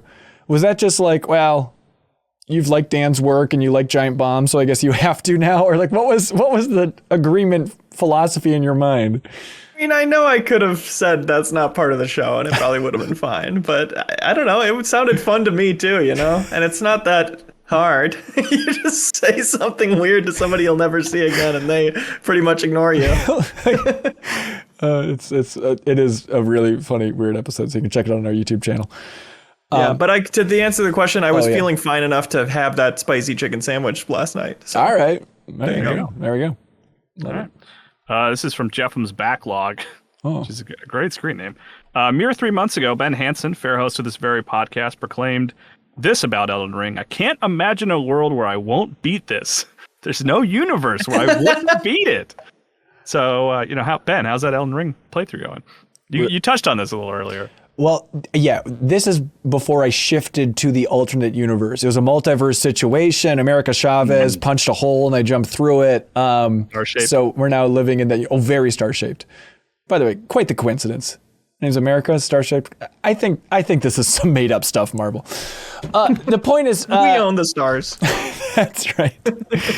But I have not finished Elden Ring yet. And I, to be fair, I love it. It's still my favorite game of the year. I know that seems insane, but I got a little derailed with the whole wedding and thing, and I tried going back to it, and it was just the worst because apparently my save was in the middle of like a complicated castle in the snow. Like, that is the exact area I'm at, where I'm like, how am I supposed to remember where the hell I'm supposed to go here? So I played it for a bit and then was like, I need Twitch chat to like guide me through this, to get me back in that Elden Ring groove, and I didn't want to go on Twitch to subject people to my voice. I said, I got to save this bad voice for the podcast. Have you fought a giant? I haven't fought the fire guy yet, if that's what you're insinuating. No. Because if you're out in the snow area, I'm a little ways into the snow. You had some pretty good progress made there. Yeah, I went across there's a very narrow bridge in the snow. Yeah. That was a real annoying little part there, but I hear legend that I have a tough boss coming up. So yeah, I am going to finish it. We will rectify the universes and make them collide and create one true universe again by me finishing that game by the end of the year. A universe, you might call it. Yeah, we're going to call it a universe. Love it. Let's see. James asked, I recently finished Vampire the Masquerade Swan Song and have very strong opinions about it, the good and the bad sides of it. I actually have stronger feelings about it than an objectively better game, Horizon Forbidden West. Yeah, objectively, I don't know. Is that a thing, really? Yeah. My question is, why not? Do y'all think there is a case to be made that playing bad and mediocre mediocre games with interesting ideas is more worthwhile than playing AAA games which simply check the boxes of a good game, tells a decent story, and calls it a day? What do you guys think? Of course, it comes down to personal taste, but for me, I think so. I have a better chance of finding something that hits with me. I do tend to leave for lack of a better term, like a strange video game experience, like with more on my mind and more to think about. Even if there was like things where I was like, well, the combat was not fun and like it was hard to get behind cover or something, like those little things that would probably be better executed by a larger studio. But I think there's an interesting idea there, yeah. It's tough, especially Vampire the Masquerade specifically. It's like, I have that game through Epic and still haven't bothered to download it because I haven't heard like one thing about it. And that's sometimes where those mediocre games can fall into. It's like, it might have something in it that's your favorite thing of the year, but it's middling in so many ways that people don't bother to evangelize it. I don't know. Yeah. I don't know. Yeah, I always like the Easy Allies has the phrase that swimming in sevens. Like sometimes those 7 out of 10s are just like the most interesting games. I think like Stranger of Paradise is an interesting game to unpack and try and wrap your mind around, I think it kind of falls in that camp. Yeah. Hanson, am I free to jump around on these, or do you want me to go down the list? Hey, man, you follow your heart. Follow my heart, he says. Let's see. Hey, Henrik Mortensen asks, hello. Did you know that the movie Scorpion King 5 Book of Souls is a sequel to a sequel to a sequel to a sequel of a spin-off prequel of a sequel to a remake? Scorpion King 2 is a prequel to the first Scorpion King, which is a spin-off prequel to the second Mummy movie. The first Mummy movie is a remake of the classic one from 1932. That one wasn't a question. It's not a question, but it's a good bit of insight. I'll have to double check his sequel math in the beginning, because how many sequels does he include there? I feel like that's a mess. Sequel. Like 4, looks like, yeah. But it's, the sequel, okay. Yeah, that checks out. Okay. Is it good? It's unbelievable. Probably not. I'm sure it's terrible. Oh. We just talked about it. It's uneven, but it's a more interesting experience, you know? Right.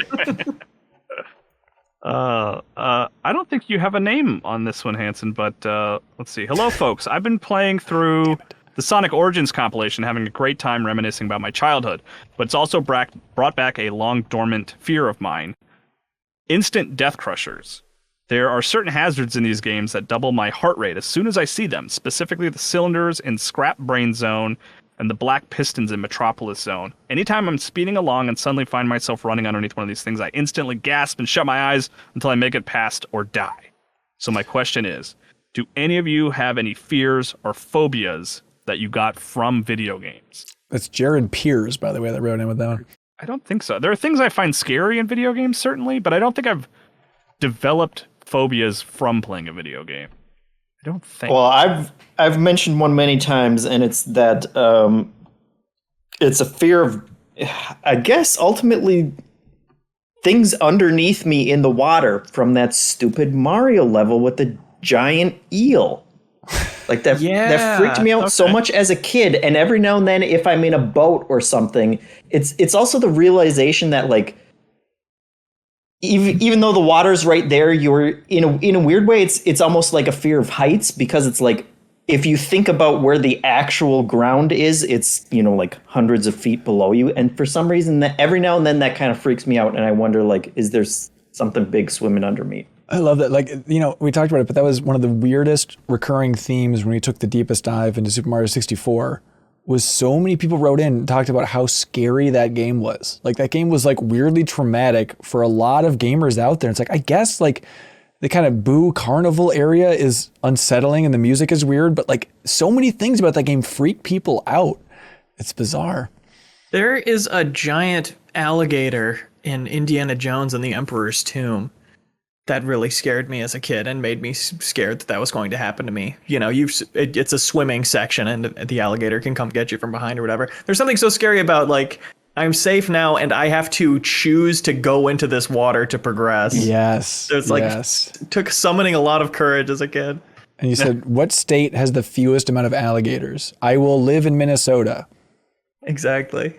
Smart. But no Indiana Jones here either. So, you know what? It's a bit of a trade-off. Mason Parker writes, "Hey Ben and the crew, better quest goal complete. Today, after almost 3 years of writing, learning, editing, and learning some more, I finally self-published my first novel. I'm so proud of it, and all of the support I've gotten from friends and family. I almost didn't hit my goal of publishing it before the end of June, but I managed to get there just in time. Thanks so much for your support. You guys are amazing." Look at that. As amazing as you, Mason Parker.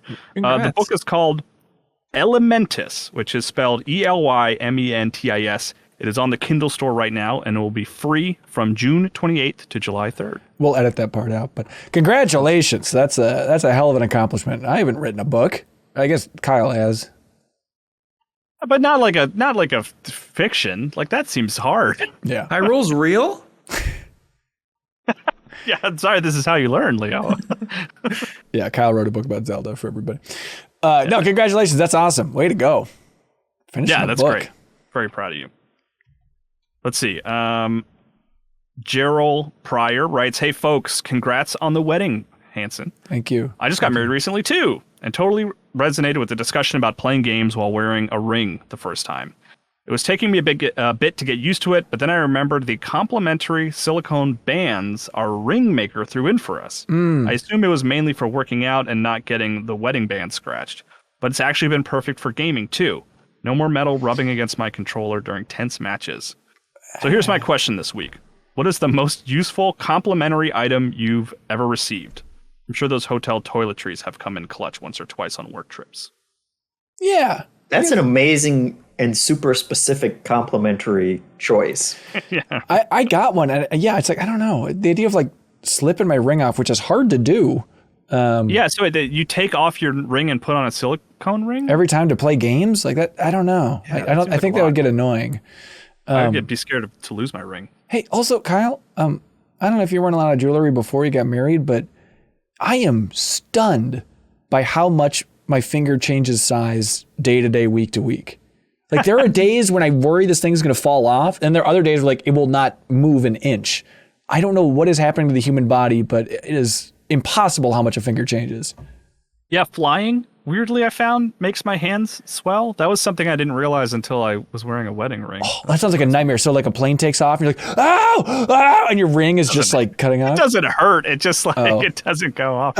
Actually, I had to get a new ring recently because, as we talked about earlier, new wife. I've gained so much weight, so I had to get a new ring, get a bigger one.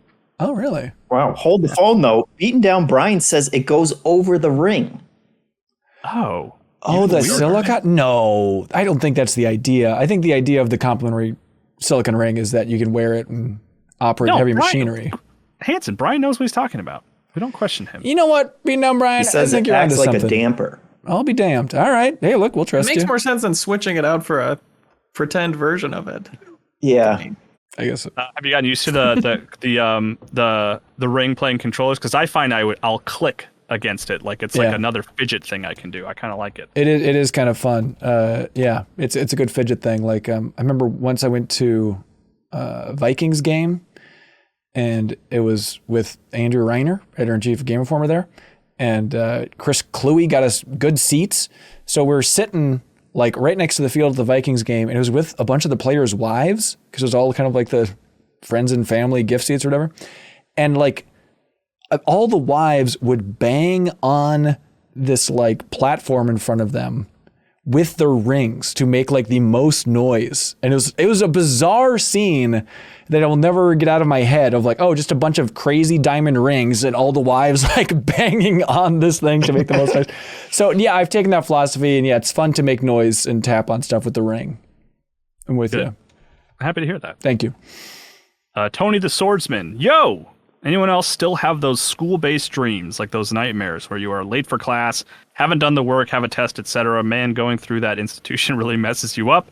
Why did we drink so much milk? I can't even drink milk now. This is weird.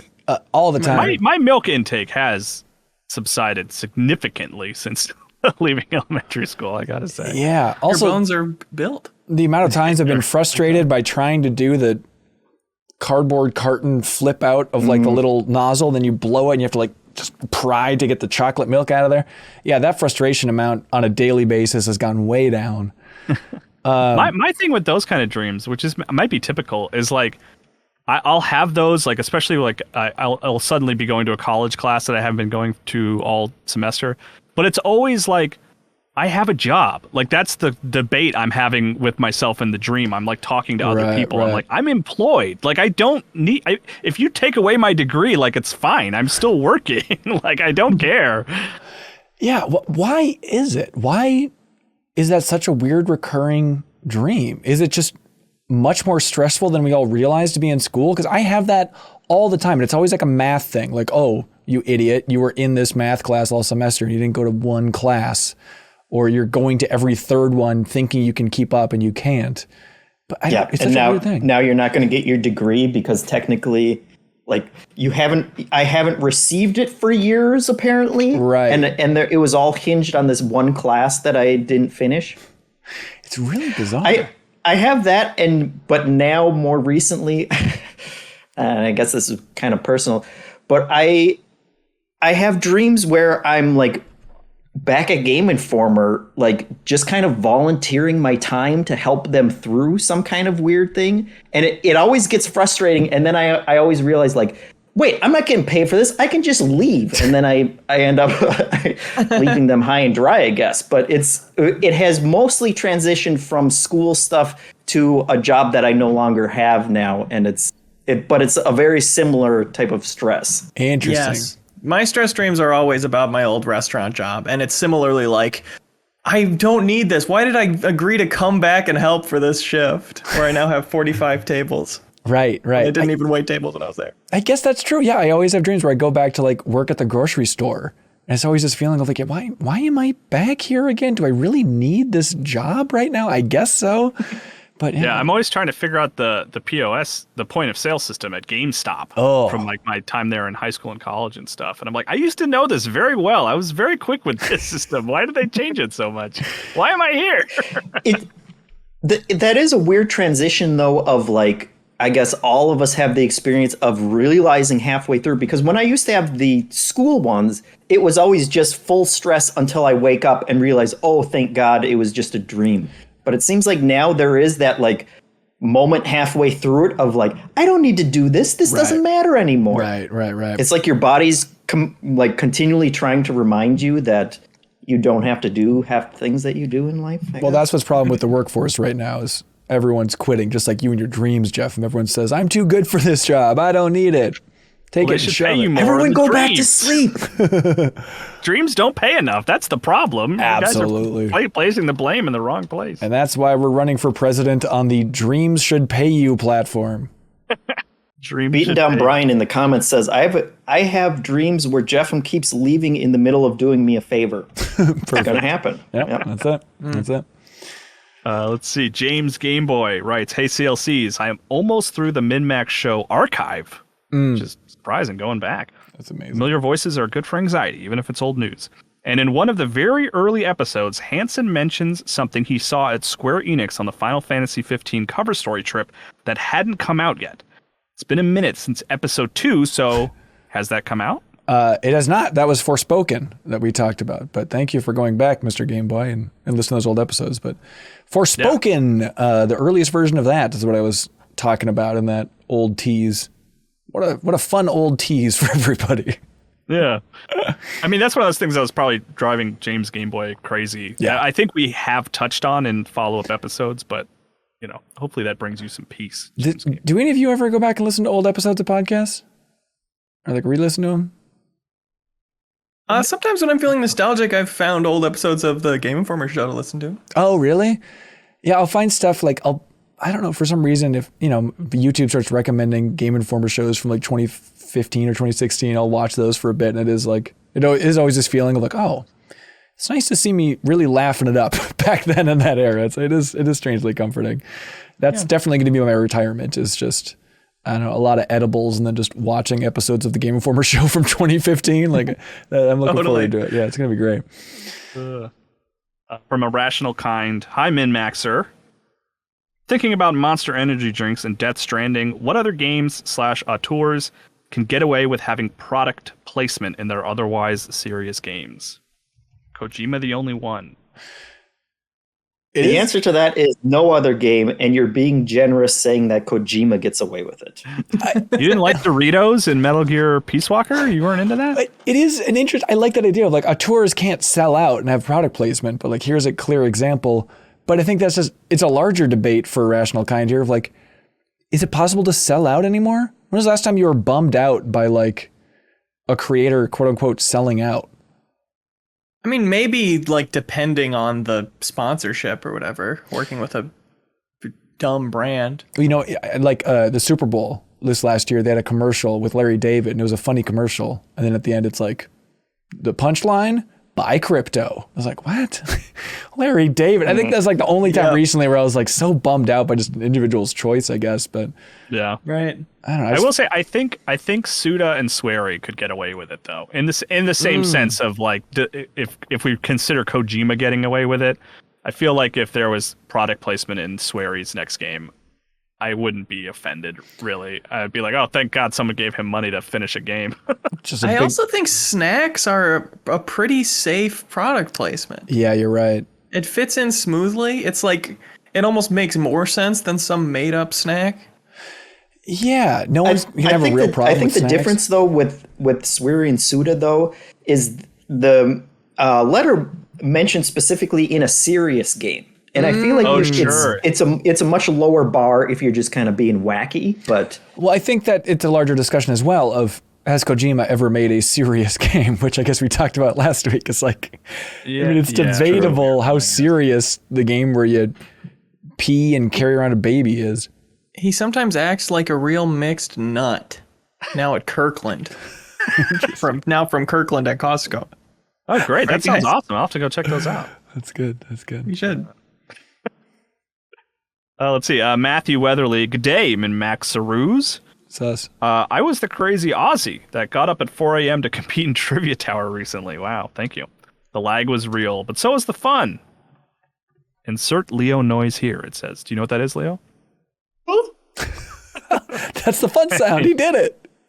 Anyway, my question is for any of the cohorts that have been gaming since the early days of games. Can you recall the first time you heard voice acting in a game that actually sounded good? For me, it was an Australian rules football game for the NES. Every time the ball was kicked out, the game would say out of bounds, on the full. I remember being really impressed that a system that mostly produced bleeps and bloops could construct an audible sentence. Would love to hear the panel's examples. Thanks, Windwax crew. And then in parentheses, they said, I'm upside down. That's correct. Because they're from Australia. That's very fun, and I love it. It's a good question. The sounding good thing is like it's not just a voice in the game, but like it actually is like, wow, the quality of this acting or the tech. I was thinking performance was how I read it. Yeah, same here. Yeah. Because like the first time I think I heard a voice in a game technically was Ghostbusters on the Apple II. Here, I'll play a classic sample of this because it's pretty iconic here. Okay, I'll wait for this to boot up here.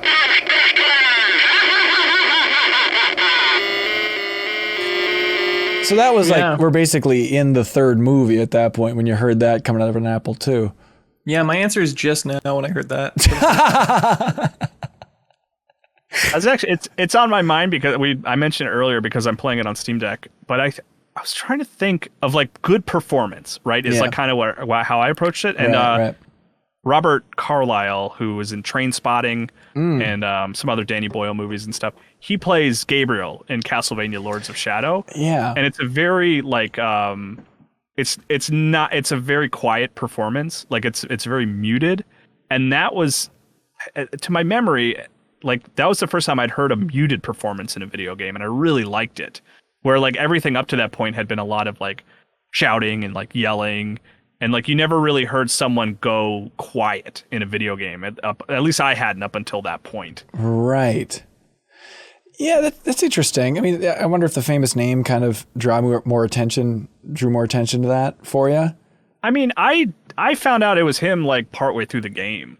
Like I looked it up because I was like, oh, I like this performance. Who is that guy? Do I reckon? And then I found out it was like a Hollywood actor as opposed to just like a voice actor. Yeah. But now that I'm thinking about it, I mean, I think Metal Gear Solid had to be the first one that I was like, really, it stood out and was an important, valuable part of the game. Yeah, like Liquid and his performance is so fun. If you put a gun to my head and said, is the voice acting in Metal Gear Solid 1 good? That'd be a stressful situation, but it's so impactful and fun. You'd have dreams about that in like 20 years. I really, really would. And like, yeah, so I think probably Liquid's performance in Metal Gear Solid 1 is the first one I was like, oh, I love this. I love this performance.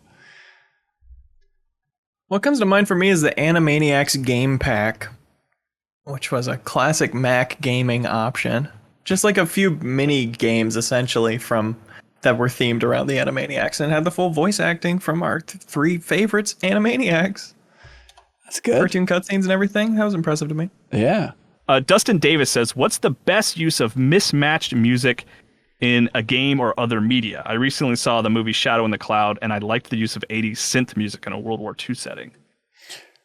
Oh, best use of mismatched music. The thing that struck me about this is like I couldn't honestly think of like a mismatch.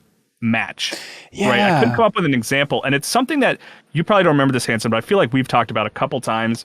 you and Leo do tons of video editing. I only do a little bit of video editing, but something I feel like you learn when you start dabbling with video editing is like every video clip kind of goes with every song. Like anytime someone shares something that are like, oh my gosh, look at how perfectly this clip syncs up with this music. It's I'm like, outrageous. it kind of always does 100% of the time. It's not that crazy. Wait, so you're saying Dark Side of the Moon and Wizard of Oz isn't a miracle? It's like, no, yeah. If you listen to anything, kind of a coincidence. I think, human brain is very good at finding patterns, and like that's all that is. It's like, oh, this is lining up perfectly. This is lining up perfectly. So yeah, so you're right. There's still those moments where it's like a big action scene in a movie to like a big song. Like I always think of Captain Marvel with "I'm Just a Girl." Like that song plays in that movie, and it's like it drives me nuts because like it feels like this was not shot with that music in mind. And I think it probably comes down to the studio and the directors, but that's a huge distinction in my mind. Is like when I see an action scene and they're like going hard with a song choice, and it's not song. Yeah, and it's not very specifically to that song. I feel like you can really feel it. It's like, okay, just in post they tried to see if they could make this work, and it always works well enough that nobody calls BS, but I call BS on that stuff. And in a lot of like cheesy family movies of the early 2000s when they're really trying to sell the soundtrack to the movie, just squeeze in as many like actual songs by bands as possible. Right. To get to sell the soundtrack, right? Yeah, the Kiss from a Rose era of Batman Forever or whatever. Well, come on, that one's great. That soundtrack deserved to sell 400 million copies. It was the Subway Surfers of its day. I was thinking I should rewatch Batman Forever. Right, it's time. Yes. I saw that movie like 3 times in theaters. Is it good? Is it a good movie? I haven't seen it in so long. I just listened to Blank Check's commentary track about it, though, and it sounded great from the way they were talking about it. Colton Lang asks, do you think Kratos is ever going to tell Atreus that he murdered his wife and child? They had this big confession scene at the end of God of War 2018, but all Kratos says is, I killed my father. And I remember thinking, who gives a crap? Are Sony Santa Monica just hoping that everyone forgot he killed his wife and child? Thanks for reading. Colton from Cape Cod. It is a huge one that they still haven't dropped that bomb. I don't think they will. I think Atreus is going to find out. Yeah. But not, and the problem is going to be like Kratos didn't tell him. I think it's 100% going to be that for Ragnarok. It's going to be like, what can we use to drive a wedge between these two? What's the most interesting dramatic bomb we can set off? And it's that like, I don't know, the Fates or somebody comes by Atreus and it's like, whisper, whisper. Guess what Kratos did? He murdered his sucks. Yeah, he murders his families. I think that's absolutely going to be a part of Ragnarok. Yeah. It wasn't really his fault fully. Oh, really? From Cape Cod. He was tricked into it. We're going to really analyze it. Leave that to explain. You thought it was just a different woman and child. Right. Actually, I think he was. I think the gods did sort of like mask what he was seeing. I believe. Oh, really? Literally, what happened? Yeah, I could be wrong. Does that stand up in the courtroom? No, I would be seated. Okay. Hanson, were there any questions that you wanted to make sure I read, even though I feel like you're still talking as much as you would have normally? Some would say more. Yeah, I got one. Vince L. I'll read it for you if you want. I like Vince L's. It's so weird. Do you want me to read it for you? Sure. Take a nap. Close your eyes. You betcha. Vince L. writes a potential Better Quest goal. My 3-year-old daughter started a new daycare within walking distance of our home a couple weeks ago. She often requests to be brought in a wagon/stroller/bike. There are, however, many spots along a road maintained by the county that are inaccessible/not friendly to wheeled transportation. We have attempted to call the proper office to remedy this issue in the past without any luck. Would it be an appropriate Better Quest goal to take a vigilante approach to curb ramps and use my basic asphalting skills to make rogue curb cuts? I'd become more skilled and better my town. Thanks, Vince L. I like that idea. I don't think we can legally tell you to do that. Oh, what are they going to do? Sue MinnMax as a company because we told them to. They're going to take us to court and ask us about the plot of God of War. Yeah, I love that idea. So it's like there's no good. What I'm reading this as is like for the sidewalk, there's no way on and off it, or just like so they're trying to take tools just to make an on ramp. I mean, the lazy way is just take a piece of plywood and set it down, and then you could run those up and down. But I kind of like the idea. Like if you just got like a reflective shirt, something that looks construction-esque, and went out there with your tools for the sake. Put some cones down? Yeah. Who's going to complain about more on and off ramps for the cement, you know? It worked in Ghostbusters too. It'll work in real life. Exactly. It's true. Exactly. So I think that's a fine Better Quest goal, is to just go to town on your neighborhood sidewalk. Send pics. Send pics, please. But if anybody's asking, we are not legally responsible for the destruction Vince is about to do to that sidewalk. We're Please. joking, and we made up this question. And we regret our words and deeds. What do you think, Hanson? That's it, I think, right? You feel good about that? Well, except for RichMclaughlin, he wrote in and he said, "What's up with bubble tea?" Yummy. It's great. Jeff Kaplan from it's Overwatch great. bought me my first one ever. Did he drop his name in it, or is that just something you picked up on your own? I don't know, is that a thing? This is my favorite name drop story. He said, "Do you like boba?" And I said, "I don't know what that is." And he said, "It's coming right up, pal." I literally. And I said, "You should quit Overwatch." I literally made boba before this podcast. Like I have You some. made tapioca. boba? Yeah, so I made it, and then I put. This is my wife's idea, for my daughter, and I put Nesquik milk and boba in the bottom of the Nesquik milk. That's interesting. I didn't taste it myself because I didn't want to interfere with her drink, but Yeah. it seemed good. But yeah, because you can get it. You have to like boil it. It only takes like 5 minutes or so. It's good. Yeah, I've only had it a couple times, and I have the world's worst stomach, and I think both times I've had it, I then, I had a poo-poo that was like Mario with Flood and Super Mario Sunshine, and so I assumed that somehow that's connected, so I haven't had it since. You diarrheaed yourself off the toilet, is what you're saying? That's right, and then just hovered in the air for a while? But I also used my diarrhea to clean up some slick oil spills on an island, so who can say if it's worth it or not? This is what you want to leave everyone with. This is how you want to. This is the question of the week right here. Yeah, I like it. Hey, everybody, what do you like for question of the week? Stress dreams. I did like that one. Really? Yeah. I think we didn't talk about it, but I literally have the same Game Informer dreams lately, where I'm like, wait, why am I doing this for charity? I mean, I like these people. I'm happy to be around them, but I gotta go. Also, this office isn't real anymore. Yeah, that too. Tony the Swordsman. Congratulations. You just won Muppets movie vinyl soundtrack from IM8-Bit. We'll ship that right out to you. Appreciate it. Hey, Kyle, great job. Thank you for reading those. Thank you for letting me. It's an honor. Hey, thank the community for submitting them. Now it's time for something we call Get a Load of This. Oh, yeah. Oh, yeah. Leo, you look like the face of somebody who's got something good. Get a load of this. This is my second get a load of this that's a Fallout 76 settlement. But man, people are making crazy stuff in there. Huh. This one is a giant Alice in Wonderland book. It's like a book vertical open with kind of illustrations with props and stuff that have like depth to them and unique backgrounds. I can't wrap my head around how they even made this. That's wild. But it is that there was a question we didn't ask from the community that was like about games you would play if you had no other obligations. You could just get into it super, super hard. I feel like Fallout 76 is that. Really? I love that. Just like the blueprint grind for like being able to build every single weird ass prop for your house. That seems very satisfying, especially with, again, crazy stuff. r/Fallout 76 settlements is a worthwhile subscribe. Yet Valheim, which is so much about building cool houses and building cool stuff. Not interested, Leo. That's shocking to me. That's Viking crap. I think I've been consistent on that. I see. There's links below for all this stuff.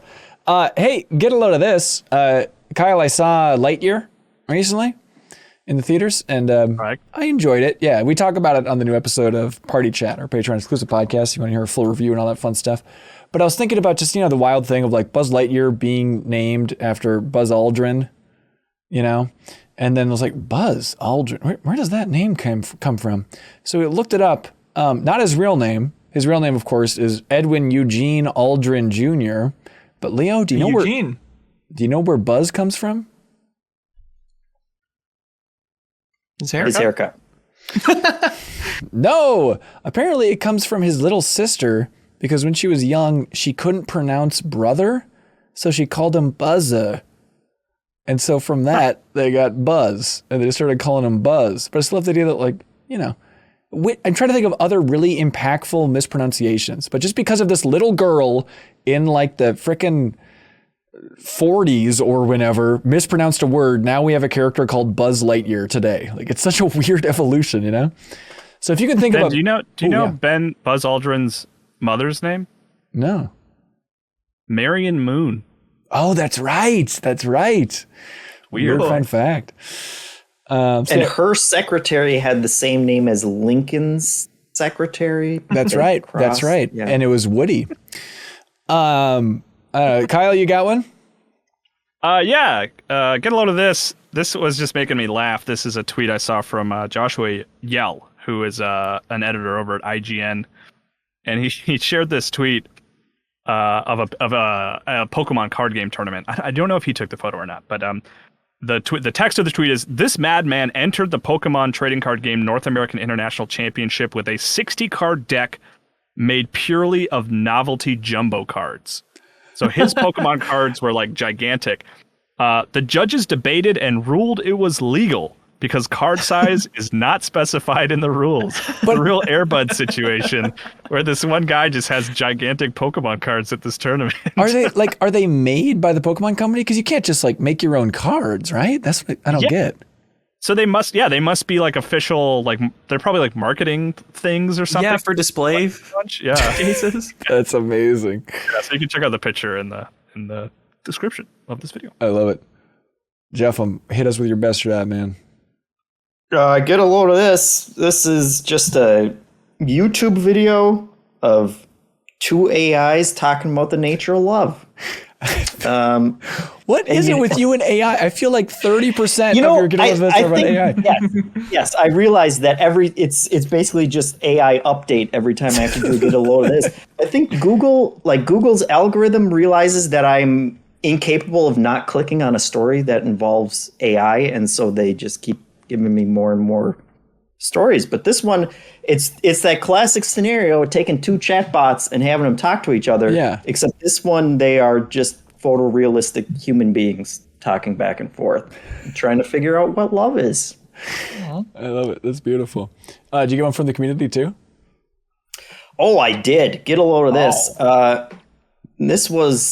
It was a hard week because there were a lot of really good ones. This one came from That Flow State. And The Verge is doing a series of special reporting on Homeland Security and kind of that entire department and how it brought together a bunch of different departments and how it's basically been a massive boondoggle for like the past 20 years. So if you check it out, their opening kind of explains what the project is, and then it has 3 just massive stories that they must have done just a ton of reporting and photography and interviews for, and they're promising just a bunch more articles throughout the month. So it's definitely worth checking out. Cool. Link below for all this stuff. All right. Hey, we mentioned Party Chat, which we covered. It's our Patreon exclusive podcast. If you support us over there on Patreon, you can way more than double the amount of podcast material you'll get each and every week. Also, you get access to this podcast one day earlier than everybody else. You get it on Wednesday, which is a real treat. So any help supporting us there is appreciated. Also, the biggest thing, Leo, is we had some options for what we wanted to tackle next for the deepest dive. There was much debate. People say, I want this. And we said, the only way to settle this is if we let the community choose. And everybody said, huzzah, the people shall choose. So we've devised some sort of electoral college system. So here's how we have a Twitter poll, everybody, where you get to choose what we tackle next for the deepest dive. This is our pinned tweet. So if you go to MinnMax Show on Twitter, you will find this. Also, we'll have a link in the description of this podcast and this YouTube video, so you can find it there. Please let your voice be heard. Here are your options for the deepest dive, the next one we tackle, Jak and Daxter 1, a game that I've never finished, and I love Naughty Dog and Crash Bandicoot so much. It's a real sore spot to never finish it. It's roughly 10 hours. Kyle loves it. It's one of Janet's favorite series. They're really the champions of this one, so that's an option. Also, gotta say, over the last 24 hours since we put this Twitter poll up, Jak and Daxter was getting crushed by the other options. The Jak and Daxter community came out of the woodwork. They're just, starving people in a forest, but they came stumbling out and have really rallied. And now Jak and Daxter is in the lead for the deepest dive right now. It is amazing how much that community shared this Twitter poll. The other option, Portal 2. We'll take the deepest dive on Portal 2. And some might say, what about Portal 1? We covered Portal 1 with a game club with Kyle and Leo back at Game Informers. You can find that on Game Informers YouTube channel. But we will create the best, most thorough discussion about Portal 2 on the internet, which is a game that's it's under 10 hours long. And that's an option for you. Maybe a special guest or two. We'll see how that goes. That's another option. Third option, Live Alive. This is the Square Enix RPG that's finally being brought stateside. It is from some folks who were on the Chrono Trigger team. If you're a fan of JRPGs, I think it's going to be a very interesting one to unpack. It's roughly 19 hours long. So Kyle, it's shorter than Chrono Cross, but I think it's going to feel, like doing that Chrono Trigger deepest dive. So I'm personally rooting for that one, but I don't want to sway the votes. You can pick any starting place, right? For all the different eras it's in? How are you going to structure I think we'll have to just say okay, we're doing the astronaut, we're doing this, and then next chapter we're doing this. So it kind of ruins some of the fun of that, but you got to structure it somehow. So Live Alive's an option. Any help sharing that's appreciated. Then the fourth option, and this is what Beaten Down Brian's been screaming for a very long time. Fourth option is A Plague Tale: Innocence. A Plague Tale Requiem, the sequel, is coming out later this year. Plague Tale: Innocence, this is a game that's on Game Pass. It is a narrative-focused stealth game about the plague that, if you recall, back in 2019, I believe it won our award for the game that nobody played, but we probably all agree is good. And I think it falls in that camp of kind of an uneven game, but a really interesting story to talk about and a really interesting experience to talk about. It's about 10 and a half hours. Imran Khan over there from Fanbytes is very excited about that one. So he'll be joining us. Kelsey Lewin, just for a heads up, is very excited about Live Alive. Not to, it's not a popularity contest, but those are your options, everybody. So Jak and Daxter, Portal 2, Live Alive, and A Plague Tale: Innocence. The poll is shockingly neck and neck. I thought Plague Tale: Innocence was going to be gone in a millisecond, but the poll is running until Tuesday, July 5th. So click the link in the description here. Check it out. Make your voice heard. Is that what people say, Leo? Sure. Okay, great. Because this might go down to the wire. Any help sharing and championing which one you want to happen is great. We love to see it. Also, we got a lot going on here. I like biking. And I like the great outdoors. And so here's what we're doing, everybody. Saturday, July 9th, we're going to have a MinnMax community bike ride in Minneapolis. I have always wanted to do more community meetups. We did one, and then this gosh darn COVID hit.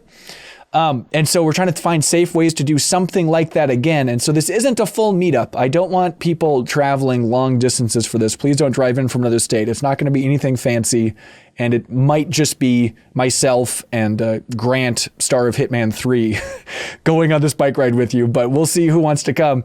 But it's going to be Saturday, July 9th, starting at 10 a.m. at Minnehaha Falls here in Minneapolis. So we're going to meet there by Sea Salt. If you know where that is, I know it's a very specific thing. And we're going to go for a bike ride, and you can turn around whenever. We might be going for an hour and a half, something like that, and then just come back to Sea Salt and have a beer and hang out outside and keep distances and wear masks, whatever you like. So it'll be a nice casual experience for everybody, and we look forward to seeing you there. Leo, how do you feel about such a thing? Sounds fun. I'll try to make it. I'm not sure yet, but it's on my radar. There we go. So very low key, but if a low key outdoor get together seems up your alley and you like riding bikes, but we're not going to be going off jumps or anything too sick. So you think. Speak for yourself. But Saturday, July 9th, everybody. We hope to see you there. Also, last big announcement. We have a new Patreon goal. New Patreon goal, everybody. I'm very excited about this one. This one is, drum roll, please, with your rings. It won't come through anyway, man. Yeah, you're right. The Trek to Shrek, everybody.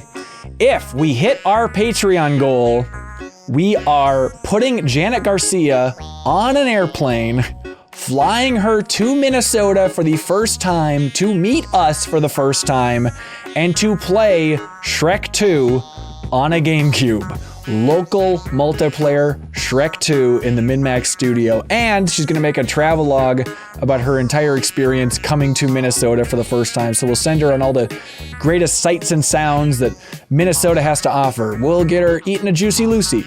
We'll have some tater tot hot dish. She'll swim in the Mississippi. Maybe not, probably not.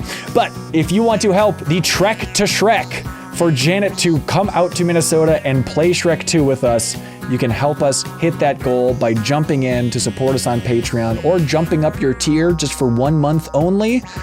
We would appreciate that. So if you want to jump up and join the Wall of Heroes or become a game champion or have a plug on the podcast, those options are for you. Also, as long as you're jumping. As long as you're jumping, we're smiling. So Trek to Shrek, help us hit it. We'd appreciate it. And you can become a game champion by jumping into that $50 tier. You can become a game champion of any game under the sun. Just like Dominant Sachoki, he chose Apollo Justice Ace Attorney, officially the game champion of Apollo Justice Ace Attorney. A great choice. It's going to be in the running for making a bonus piece of content as well. Ted Reiser chooses the greatest, most unexpected choices here, choosing Footman Wars, which is another mod for Warcraft 3. So officially, Ted Reiser, you are the champion of Footman Wars now and forever. Matt Mini 2008 is a person after my own heart. They chose Lunar Silver Star Story Complete. They are officially the game champion of that one. It is complete, everybody, so don't... So the not complete version is still up for grabs. That's right, that's right.